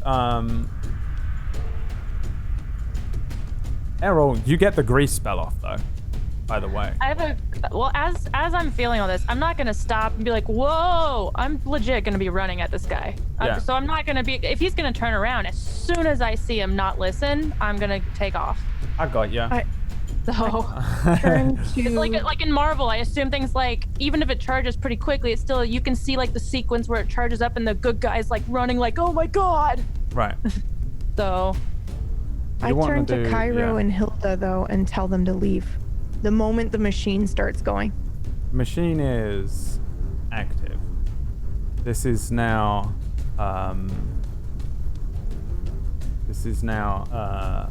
on. The two of them, I'll add them to the turn order. You lot are kind of out of the turn order because you are on the ground. You're like 200 feet away below where this is happening. Errol is on a 9. He is on a 15. Now you've cast grease on him. He activates activates the machine, and then all of this grease magically appears around him. He stumbles and falls against the edge of the panel here and turns to you and says, It's too late, Errol. In mere minutes, we will all be free. Oh, you're gonna be free, all right. I cast. Is it my turn or is it his? It is the other parts of your turn. So you've done your one action. I move as far as I can as close as I can to him. Okay. Oh wait, I can't see the map. Hold on. I see. Okay. Yeah, I move as close as I can to him. What are these runes? There's runes all over this thing. There are just elements that have runes all over the machine. You just know them to be pretty much this entire thing is magical. Even most of the panels that you've been walking past have had some sort of level of enchantment to them. But yeah, you know that the way to stop this thing now is to take the stones out of the panel. Yeah, I moved. Okay. Because I'm not like Ellie. I don't get 3 things, right? No. Okay.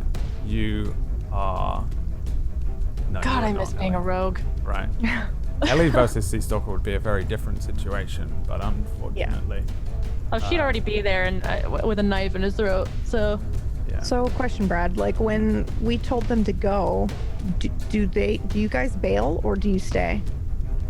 You rank me if I hear this rumble and I'm not gonna fight Lyra and Lyra's saying go, Cairo's gonna heal and listen. You're leaving? Okay. Who's leaving? Yeah, me and Hilda, I think. Unless has Hilda changed her? I think I'm going to remain. All right. Oh, I can move, attack, move even on this character? Move, attack, move. Yeah, you've already done your action. You have a bonus action, and then. Oh, so I'm gonna use that to move as well. Then I didn't know that. Sorry. You don't have a bonus action move. That's a rogue thing. So if Cairo bails, then I'm gonna try to get up and eventually be added to the turn order. Running up. Yeah. Okay. Well, not running, but yeah. I'm taking Keepy and heading for the shuttle. If they're leaving, then yeah. Like, I don't want You're anybody going up onto the top, and the others are leaving. Who's staying here? I am staying. And I'm staying too. And you're heading up towards where Errol is. Yes. Well, yes. Yeah. Yeah. Yeah. Infidelia, what are you doing? Same thing. I'm staying as well. And Cairo. Headed to the shuttle with Keepy as fast as I can. Okay. All of you lot give me athletics checks. You have disadvantage still. And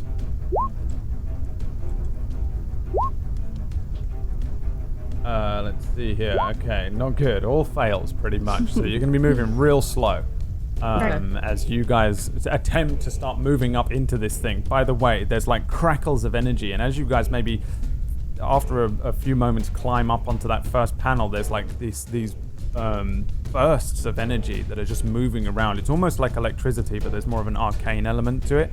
As the inside of this thing is like, it's like walking into like an active something. You know, like imagine like you're moving in. It was inert before, now it's completely active, and it's not just light necessarily. There's energy here, and it's magical and arcane in nature, and you can feel it. I just want to say, like, I know I rolled that I'm moving slowly, but I'm not rushing because I assume because the machine turned on that he convinced her. He convinced Errol. So I'm not expecting them to be at arms when I get up there. Sea Stalker is covered in grease. Let's see here. Slick grease covers the ground in a 10-foot square, centered on a point within range, so he's that's on him and under his legs. So when the creature standing in the area must succeed on a dex save or fall prone. Okay, so we're doing another dex save. Let me just do that for the grease. Any day now. There it is. Okay. 15. What is your spell save DC? 15. So it breaks it. You see him stumble and hit the panel, and he turns around and brings his trident out. And he turns to you. He looks kind of solemn on his face and says, "I'm sorry, Errol, I can't let you do this." He brings it up above him and he throws it towards where you are. And likely to hit. I have a very low. Whoever made this character was cruel. Everything's low except for my int. A 13 I got 11. hits you. Yeah. The trident is thrown straight towards where you are. Errol, kind of, you maybe look up as this thing strikes you, dealing 5. I think it's just 5 piercing damage. Let me just double check. I don't know if it's doing the extra 2d6. Oh wait, I have a question. So if I have a spell slot left over from a higher level spell, I can use that for a lower level, can't I? Or no? Yes, you can. Yeah. I cast shield. Nice. Throws this this trident at you, and it launches towards you. What does the shield look like? It literally is just like a purple shield that suddenly appears in front of me real quick, and it clashes against the shield. Yeah, the trident, ding, hits the shield. It launches upwards and kind of lands next to you. Sea Stalker disappears from where he is and appears next to you, as he's known to do. He can warp to his trident. He appears next to it before it even hits the ground. He kicks it up with one foot and brings it up to him, and looks down at you. You're quite small, right? He's quite tall. Yeah. He says, "Don't do it. It's too late." Well, I know it's too late. Thanks. Then stand down. Leave. Well, you're the one that I just cast grease on you. You tried to attack me. Like, cause boo-boos. I have boo-boos. You tried to cause boo-boos. He puts his trident down next to him and looks down at you and says, "Then turn." You want me to just turn around and look at the light? Because that's not advisable. That's what he says, and he just gives you a look. You're making me really uneasy, man. You're making me really uneasy. And I, like, slowly back away. This way, though. Okay. Oh, you're going that way? Yep. Oh, he's not going to let you go that way. Oh, I know. He's going to get an opportunity attack if you leave his threat range. That's fine with me. Okay. I know. I mean, I figured. Yeah. I think this is a new round, so you don't have the shield anymore. No. Okay. Yeah. He will attempt to I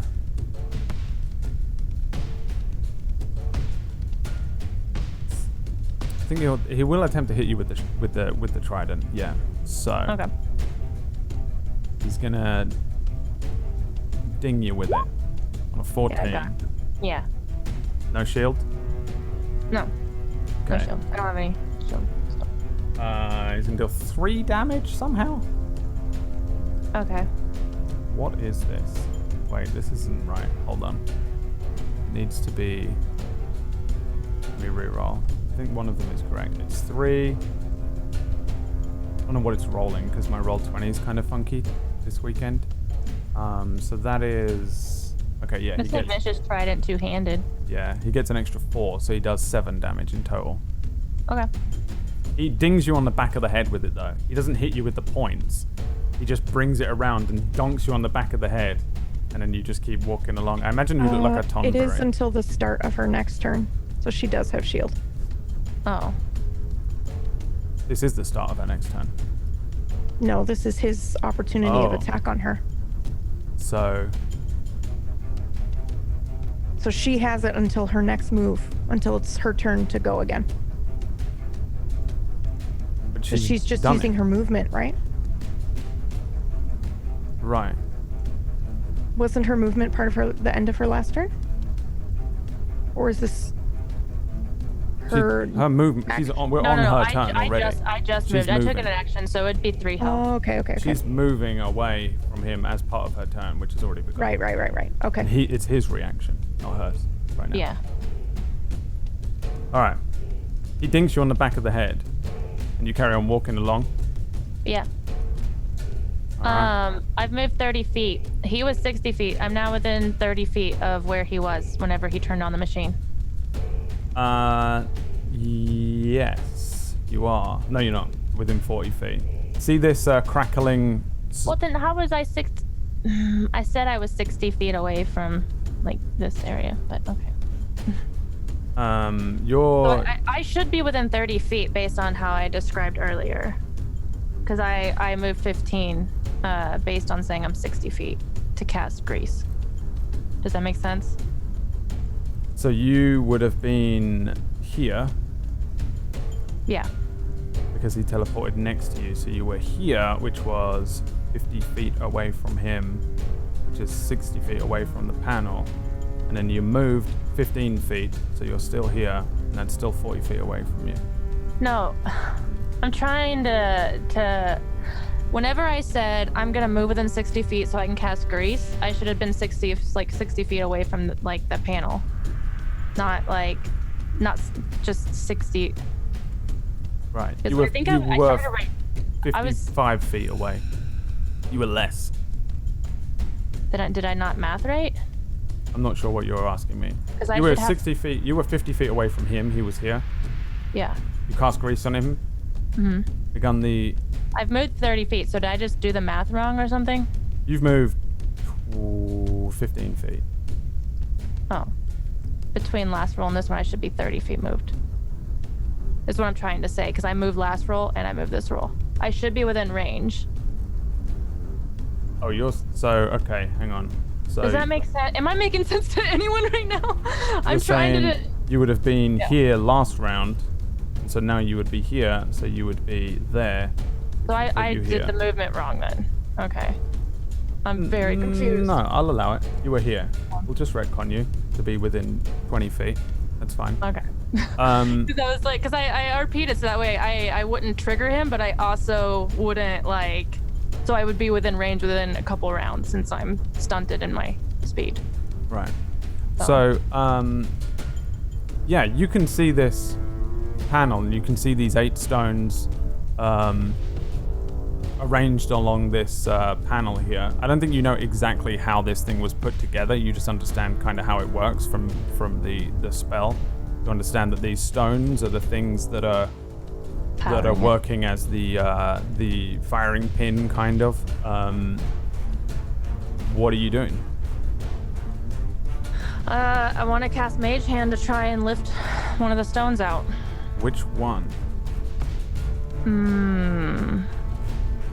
One of the ones that are lit. They're all lit. I thought you said one wasn't lit.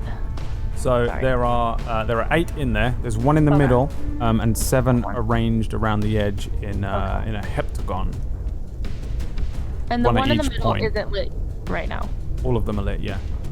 Oh, okay. The one in the middle. One in the middle? It seems the most enticing. Let's see here. Okay. Oh, Pull the one in the middle out. And that's where we end the session. What? Oh no. Is this really? This isn't the final B team, right? That's where we end the session. Oh man!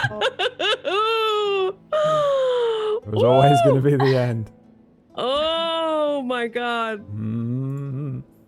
Crazy! We got there, and now we wait.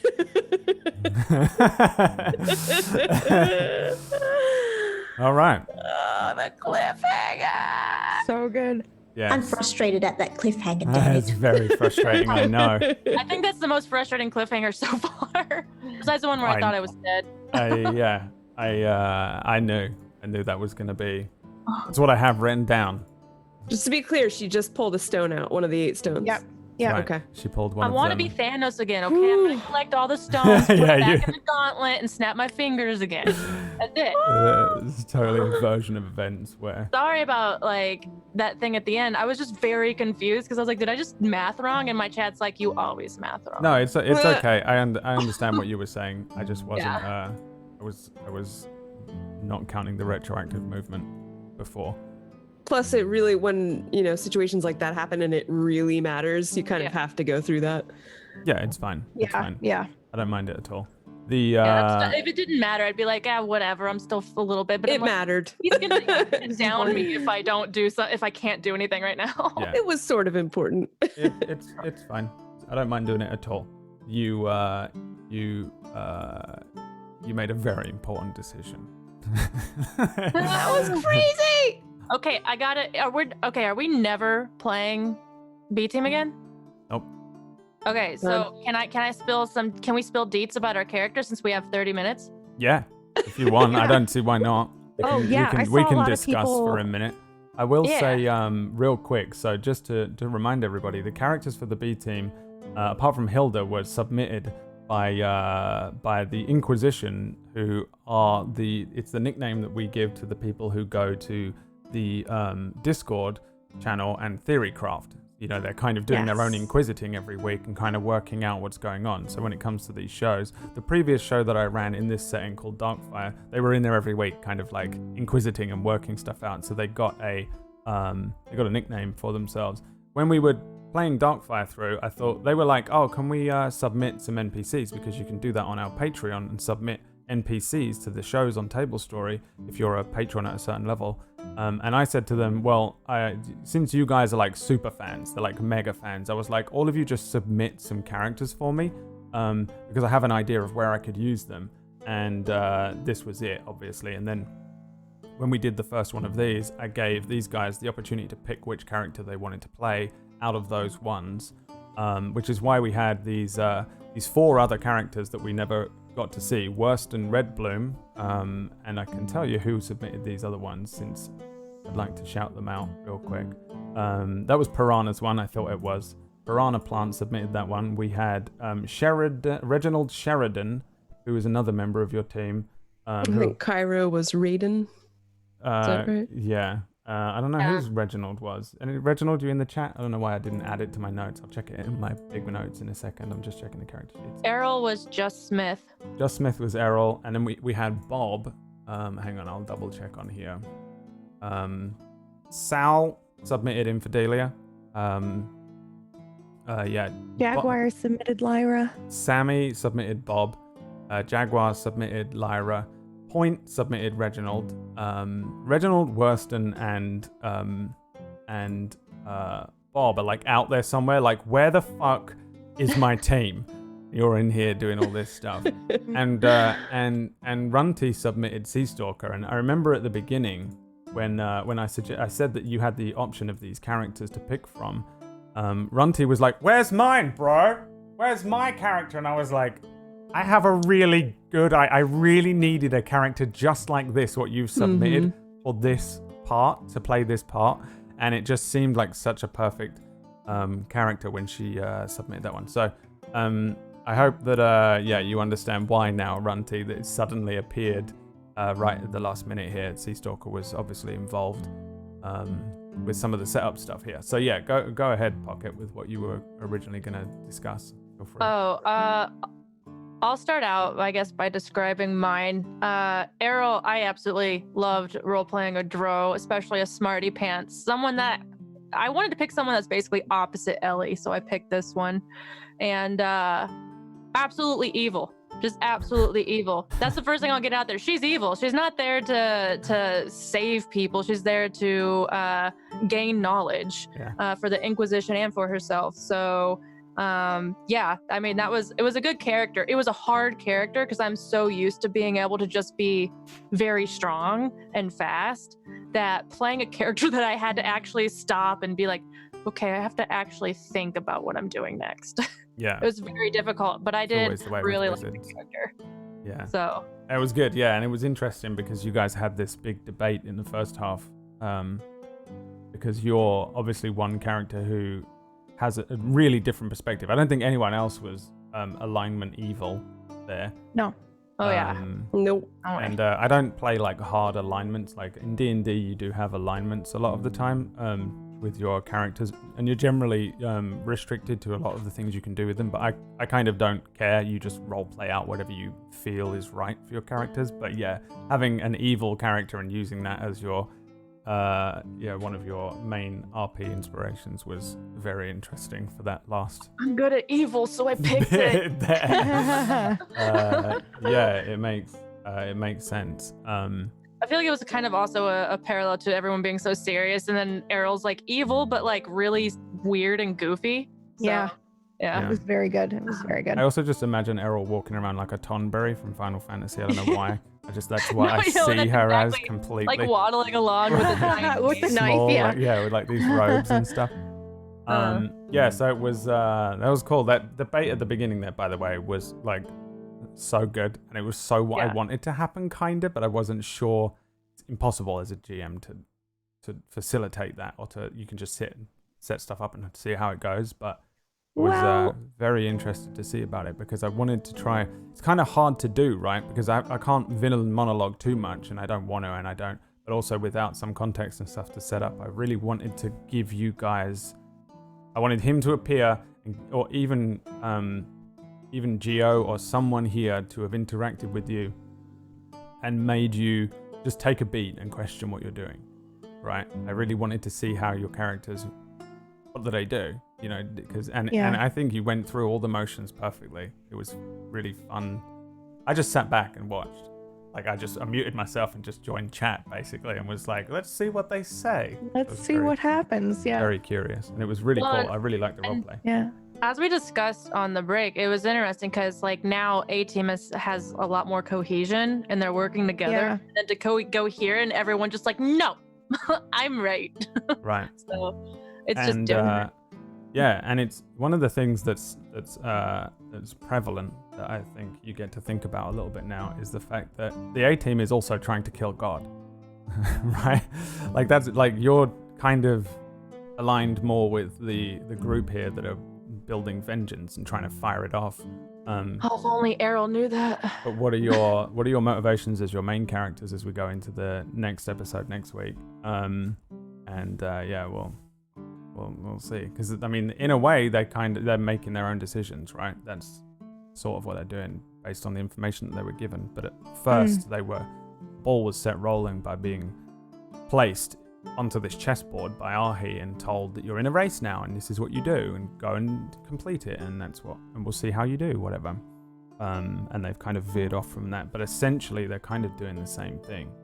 So I don't know. I don't know if it means anything, but it was something that I was super interested in trying to draw some parallel when you guys flipped, because I've had way back in August coming up with 2 storylines to follow. I wanted there to be something like that where like you're kind of both groups that are almost, you're going to be like fringing onto these same elements, and how do they both react and what does it do? Chat is asking about Keepy, and I would say that Keepy has very thick plot armor. Oh yeah, 100%. I didn't even mention the fact that there was literal life-sapping magic that was drawn into this thing, and it didn't affect Keepy. Nope, Keepy's fine. It's literally impossible for Keepy to die unless you send Keepy in to die. Keepy just swims through the ocean back to the mainland. Like any We're just bullshit. gonna float to the top like a cork. Or at least I would never have been like, this has happened, whatever. Because who knows what you would have done there. It was totally possible for like one of you to just blow up this machine before you went up to the top and then interacted with Sea Stalker or the panel or anything like that.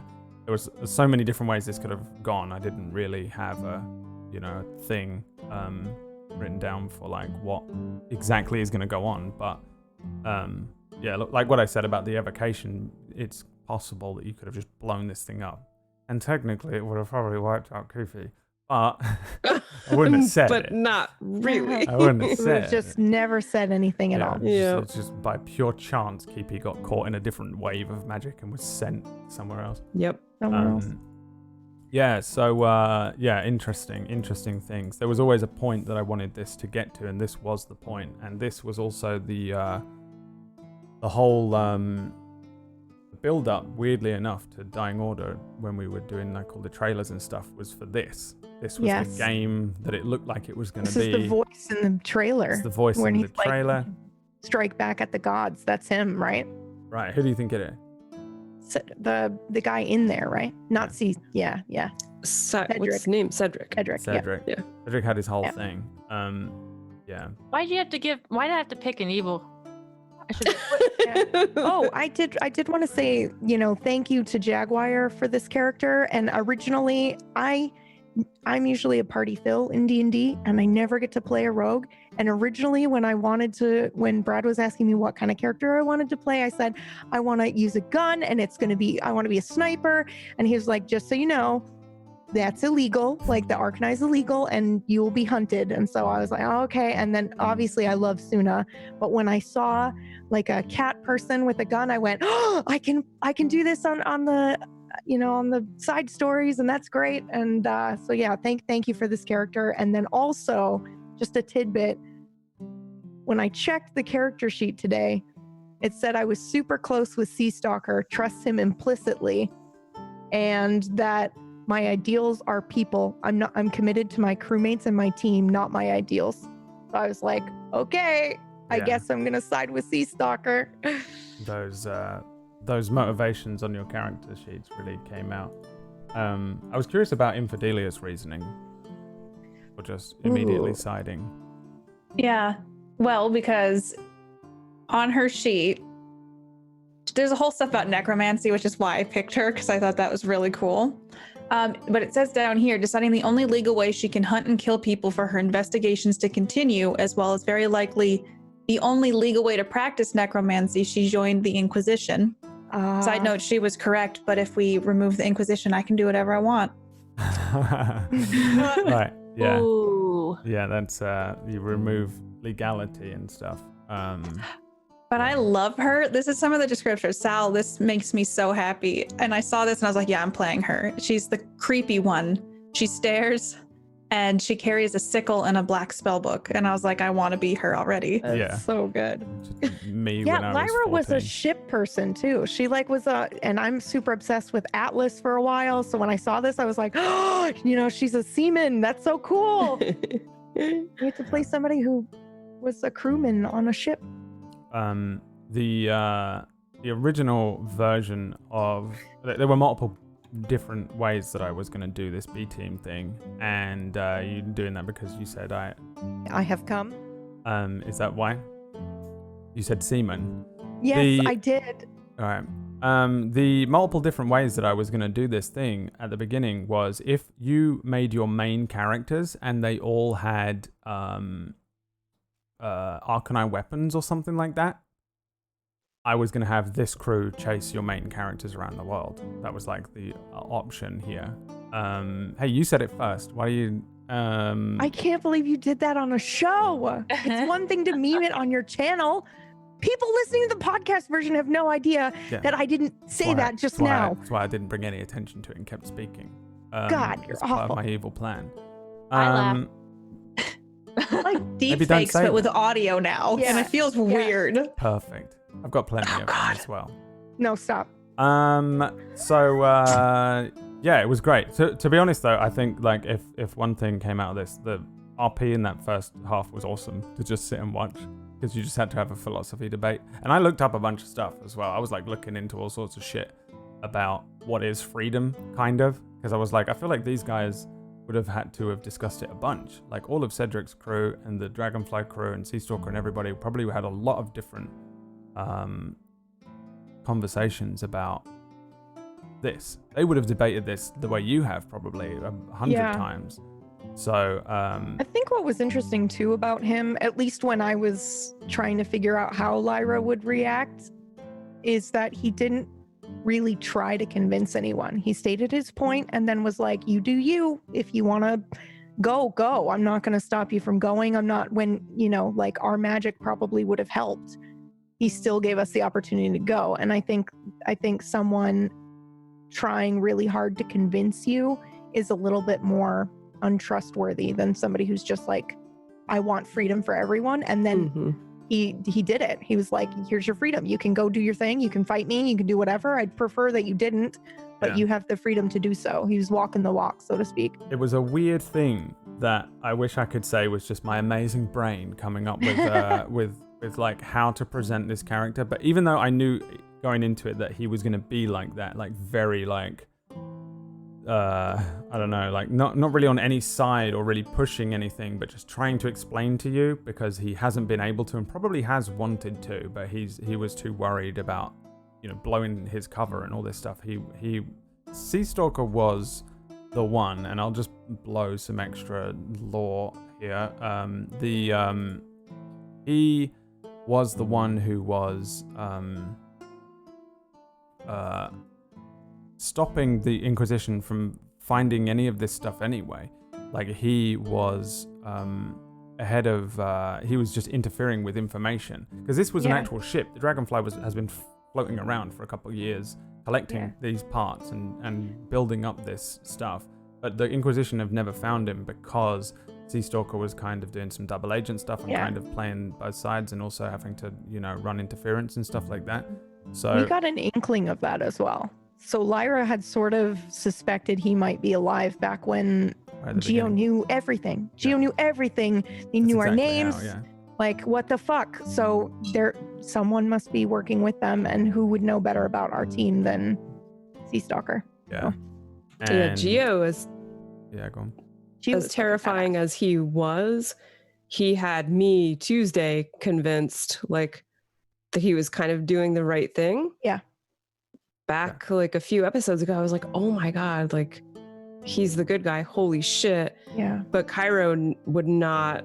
She's 22 and a half elf and, you know, pretty new to the Inquisition and given her background, would not have put that together so readily. Herself. Yeah. It was really hard to present these people to you because I didn't want them to appear good or bad, even at the end, really, because I feel like they're almost outside of morals at this point because, like, what are morals? You know, like it gets really wobbly when they're kind of like, what is their morals? And I did want one of them to mention something to do with the gods being a moral guideline for a lot of people, which I think is fair and true for these people, but they also see them as like, you know, they're controlling everything and they wanted to be free. And that really is, and I think Errol was also somewhat right in that they're almost a cult that, and their thing is freedom. They're like a freedom cult.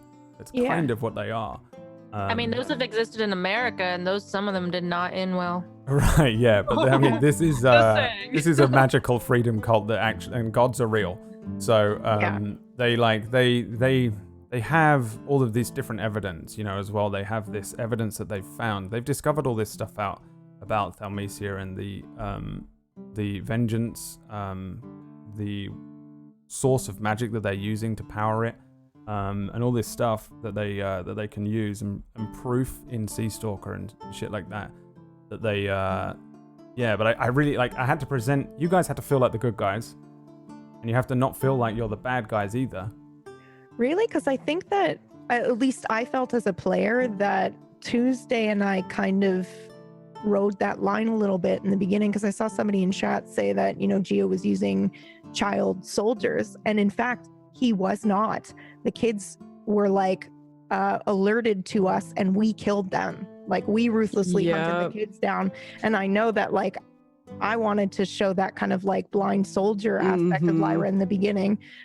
So I think I felt that with Tuesday as well, because when we first did that first episode, we were just like, it doesn't matter who's in the way of the Inquisition, they're going down, right? Exactly. And that's how I presented it to you as well, because that's how the Inquisition would have been presented to you, that you are, you do anything, you get this assignment done, it's the mission, is what you do. Nothing is more important.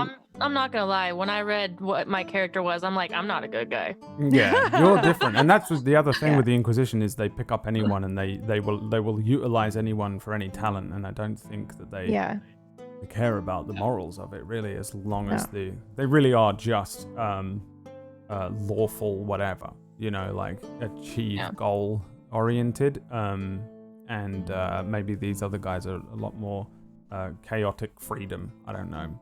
But I didn't want to try and push morality into it almost. So I was trying not to do it along the way, but I did know that these guys were very like, this is what we're doing. And they, like, I think Geo and Sea Stalker were similar. That's why, because both of them, you know, they're not afraid, you know, they're not they're not trying to be intimidating. That's the other thing too. They just told us everything. You know, Geo told us everything. He was willing to sit and talk with us before we attacked him first, and then Sea Stalker just told us the truth. Yep. The Inquisition never did that for us. I mean, he was even nice to Errol. So yeah.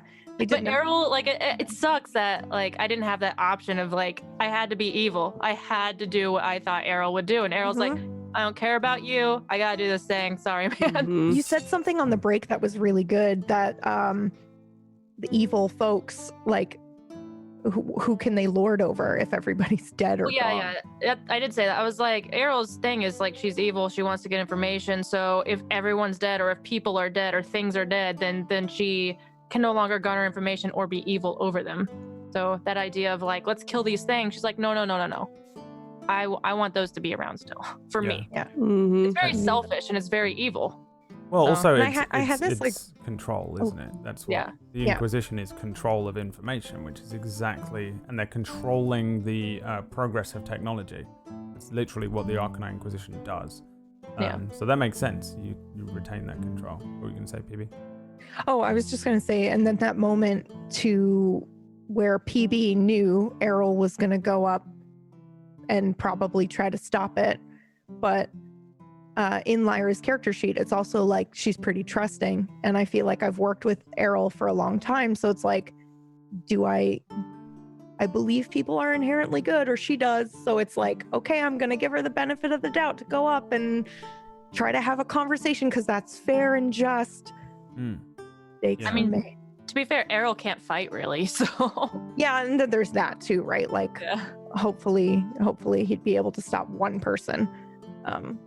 It was interesting. It was wild. It was a great episode. I like all of the things that were presented and the questions, as well as the answers. It was good. Hey, now tell us what happens after. No. Oh, also, wait, I want to know about Hilda. Tell us about Hilda's character sheets in secret. Hilda was Disby's she was creation. A fucking badass. Because she had to come from Donderol and join late. So you're out of the usual process. Yeah, so I wanted to make a fighter this time around. Yeah. And and Brad was like, how about double swords and stuff? And I'm like, hell yes. Yeah. It was so good. I loved her. Badass old lady. PB wanted the two of you to survive so that maybe A-Team could run into you at some point. Like, really wanted Hilda and Cairo to survive. But... Hilda and Soon are drinking tea. Episode. Oh my god! I want it so badly. You know, in anime where they do those like non-canon ending things where it's like silly, it'll be like they're almost like talking to the audience. I want that, but like a Hilda and Sooner episode, and they will arrange it. Anyway, we're coming up on time, and I want to let everybody leave. So there's obviously still a bunch of questions, and while this arc of the story comes to a ripcord ending there, where I just pulled the sheet out and a rug out from under you and just cover everyone, and you don't know anymore, and that's the last thing you see was this mage hand pulling the stone from the machine. It was epic. Okay, it was an epic spell. Well, if you think about the 6 seconds that it actually, like the 12 seconds from you casting Grease was you cast Grease, he turns around, throws a trident at you, it hits a shield, he appears next to you, tries to hit you, you move out of the way, and then pull a mage thing out. Like it took a lot longer obviously to play out, but really it was this big kind of dude with a trident throws it at you, and you just do the Tonbury walk, shield, created a shield around yourself, created a mage hand, and then pull the thing out. So yoink. When you condense the combat down to what it actually would play out as in real time, it's pretty cool. I would have liked to have seen it in a movie form. I was honestly just, the shield was my last spell slot, and I was just like, well, if I go down, I go down. Here we go. Yeah, it was cool. It was cool. We'll do a quick round of shout-outs, and people can go and question you in the week for further questions. If you have further questions, please hunt down these streamers and ask them on their streams. We'll start with you, Pocket. Where are Oh, at? my name's Pocket, Pokkket, and you can find me Pocket on Twitter or Twitch. I stream crafting, and I've been doing makeup for the Twitch drag and makeup thing that they have going on right now to bring awareness to like body art. I think it's Twitch's doing, and I think they're just trying to bring awareness to the fact that it's like the drag community and the makeup community and body art is actually very prominent, and to show like support for it. So I've been having fun doing that, and my face doesn't like it, but yeah. So, and I liked this show. I'm really sad that this is the last episode as Errol, though, because I really liked that character. Yeah, it's weird, right? When you play a character for the last time that you've gotten to know. Yeah. Yeah. Who's next on my list? Katie Peters Plays. Where are you at? What are you doing? I'm Katie Peters Plays. I played Infidelia Gasgol for you today. I'm sad that she's gone. I wanted to know more about her. And so that's, I don't know. I figured it out though, Brad, and I wasn't going to say anything because when we were starting our adventure down here, because of what you had me read for the trailer, I was like, oh God, is this what I think it is? And it is. Yeah. So I was just sitting here nerding out KBB was by myself. The first one involved in this whole thing, I think. Because you made a character for me much earlier and I had you record audio. Mm-hmm. One of the first things that I was putting together for the whole show. So I was like, she's gonna know everything. But also I knew that it didn't matter pretty much whatever information I released because it was all B Team and it's all just, I'm just Rian Johnsoning the fuck out of this campaign, and I'm sorry for people that hate that. Where I just switcheroo everything. Everything's a switcheroo. You know, you think the campaign's going to be this one, and it was the other one, and then this is going to happen, and it's actually that which is going to happen, and I'm kind of doing it because I wanna. But isn't that the whole point? Yeah. The whole point is that maybe I'll wait. Okay. I just feel like I'll wait till it's all over. Because what if I'm right? I don't want to say it. Yeah. Yeah, I'm doing a lot of misdirection. I can see that now. So yeah, so I was sitting down here, I'm like, I think this is the weapon, and it was, I think. But I'm streaming on my channel, Katie Peters Plays. We're raising money for St. Jude all month if you want to come hang out. And I'm falling down the Animal Crossing rabbit hole, and also we're playing Amnesia: The Dark Descent. So we get a little bit of both. Yes! So come hang out if you want. All right. It's exciting times. We all do. Disby, where you at? What are you doing? So hi, I'm Disby. I played Hilda Rules for you today, this sassy old lady who I was really hoping to get to play a little bit more for you, but sadly, alas, today was today's last episode. TM. But you can find me here on Twitch at DisbyRx, and I've been doing a lot of roleplay lately on Red Dead Redemption. So yeah, if you like roleplay and that sort of thing, come hang out. Mm-hmm. I also love the fact that Hilda swears so much, by the way. I just enjoyed it. I don't know why. Maybe because I do a lot. What about you, Tuesday? Nothing. I'm doing nothing until... Don't lie, you have chickens. I have better internet capabilities. They were taken from me, but you should follow me anyway because someday. So follow me at /TuesdayGray on Twitch and Twitter, and in the meantime, I'll be farming. Mm-hmm. Chicken stream when? Yeah. Actually, I should just put a cam on the peeps. Yeah. You should. Tuesday Gray channel should just be peeps for a while. Yeah, chicken cams. What about you, PB? Oh, yes. Hi, I'm Pumpkinberry, and I played Lyra for you today. You can find me at Twitch and Twitter at Pumpkinberry. What am I? I'm playing Crisis Core, and it's so fucking good. Oh my God, it's so good. So I will be doing that tomorrow. And then I will be back on Wednesday to GM Gone. However, if you didn't know, we did a Nocturne one-shot last week. And you should totally go and watch that because the whole cast got back together and it was fucking insane. It was insane. It was like no time had passed. Go watch it. It's fucking great. That's it. All right. You're not doing anything. What are you doing on your stream? I'm playing Crisis Core. Oh, you said that? Yeah. My brain is so dead. Okay. It's okay. I did say that though, right? Yeah, I heard You it. did Okay, say you that. did. Okay. All right, I didn't hear it. I just wanted to I make was like, sure oh that God, you. maybe I was thinking it and then that I you didn't did. actually say it. Yeah, Okay. That's Whew. fair. It's my fault. All right. Okay. Well, thanks for watching, everybody. This is the last of the B team, but not the last of Dying Order. The A team, the D team, whatever you want to call them, the main crew, the boys, Bo and the boys are still out there doing their Boys are thing. back in town. They've still got their own quests, and we shall return to them in their own personal boundary next week as they decide which door to walk through. Which door will it be? Will it be this Not one mine. here? Heck Will that. it be this one here? I guess we'll find out next time as we return to the main crew. Thanks again, everybody, for watching. Thanks, players, for playing. Thanks, Tuesday, for coming out 2 weeks in a row. Thank you. Can we keep her? That was awesome. Can you keep her? No. Dad, can we keep her? You can't keep her, okay? She's free now. She's free now. All right. Yeah, free on the surface. Free on the Maybe they'll meet surface. with. Yeah. Maybe she escaped. Can we Maybe. keepy her? All right. Thank Well, you guys. That's very sweet. I'm ending the stream right now. Goodbye. Bye.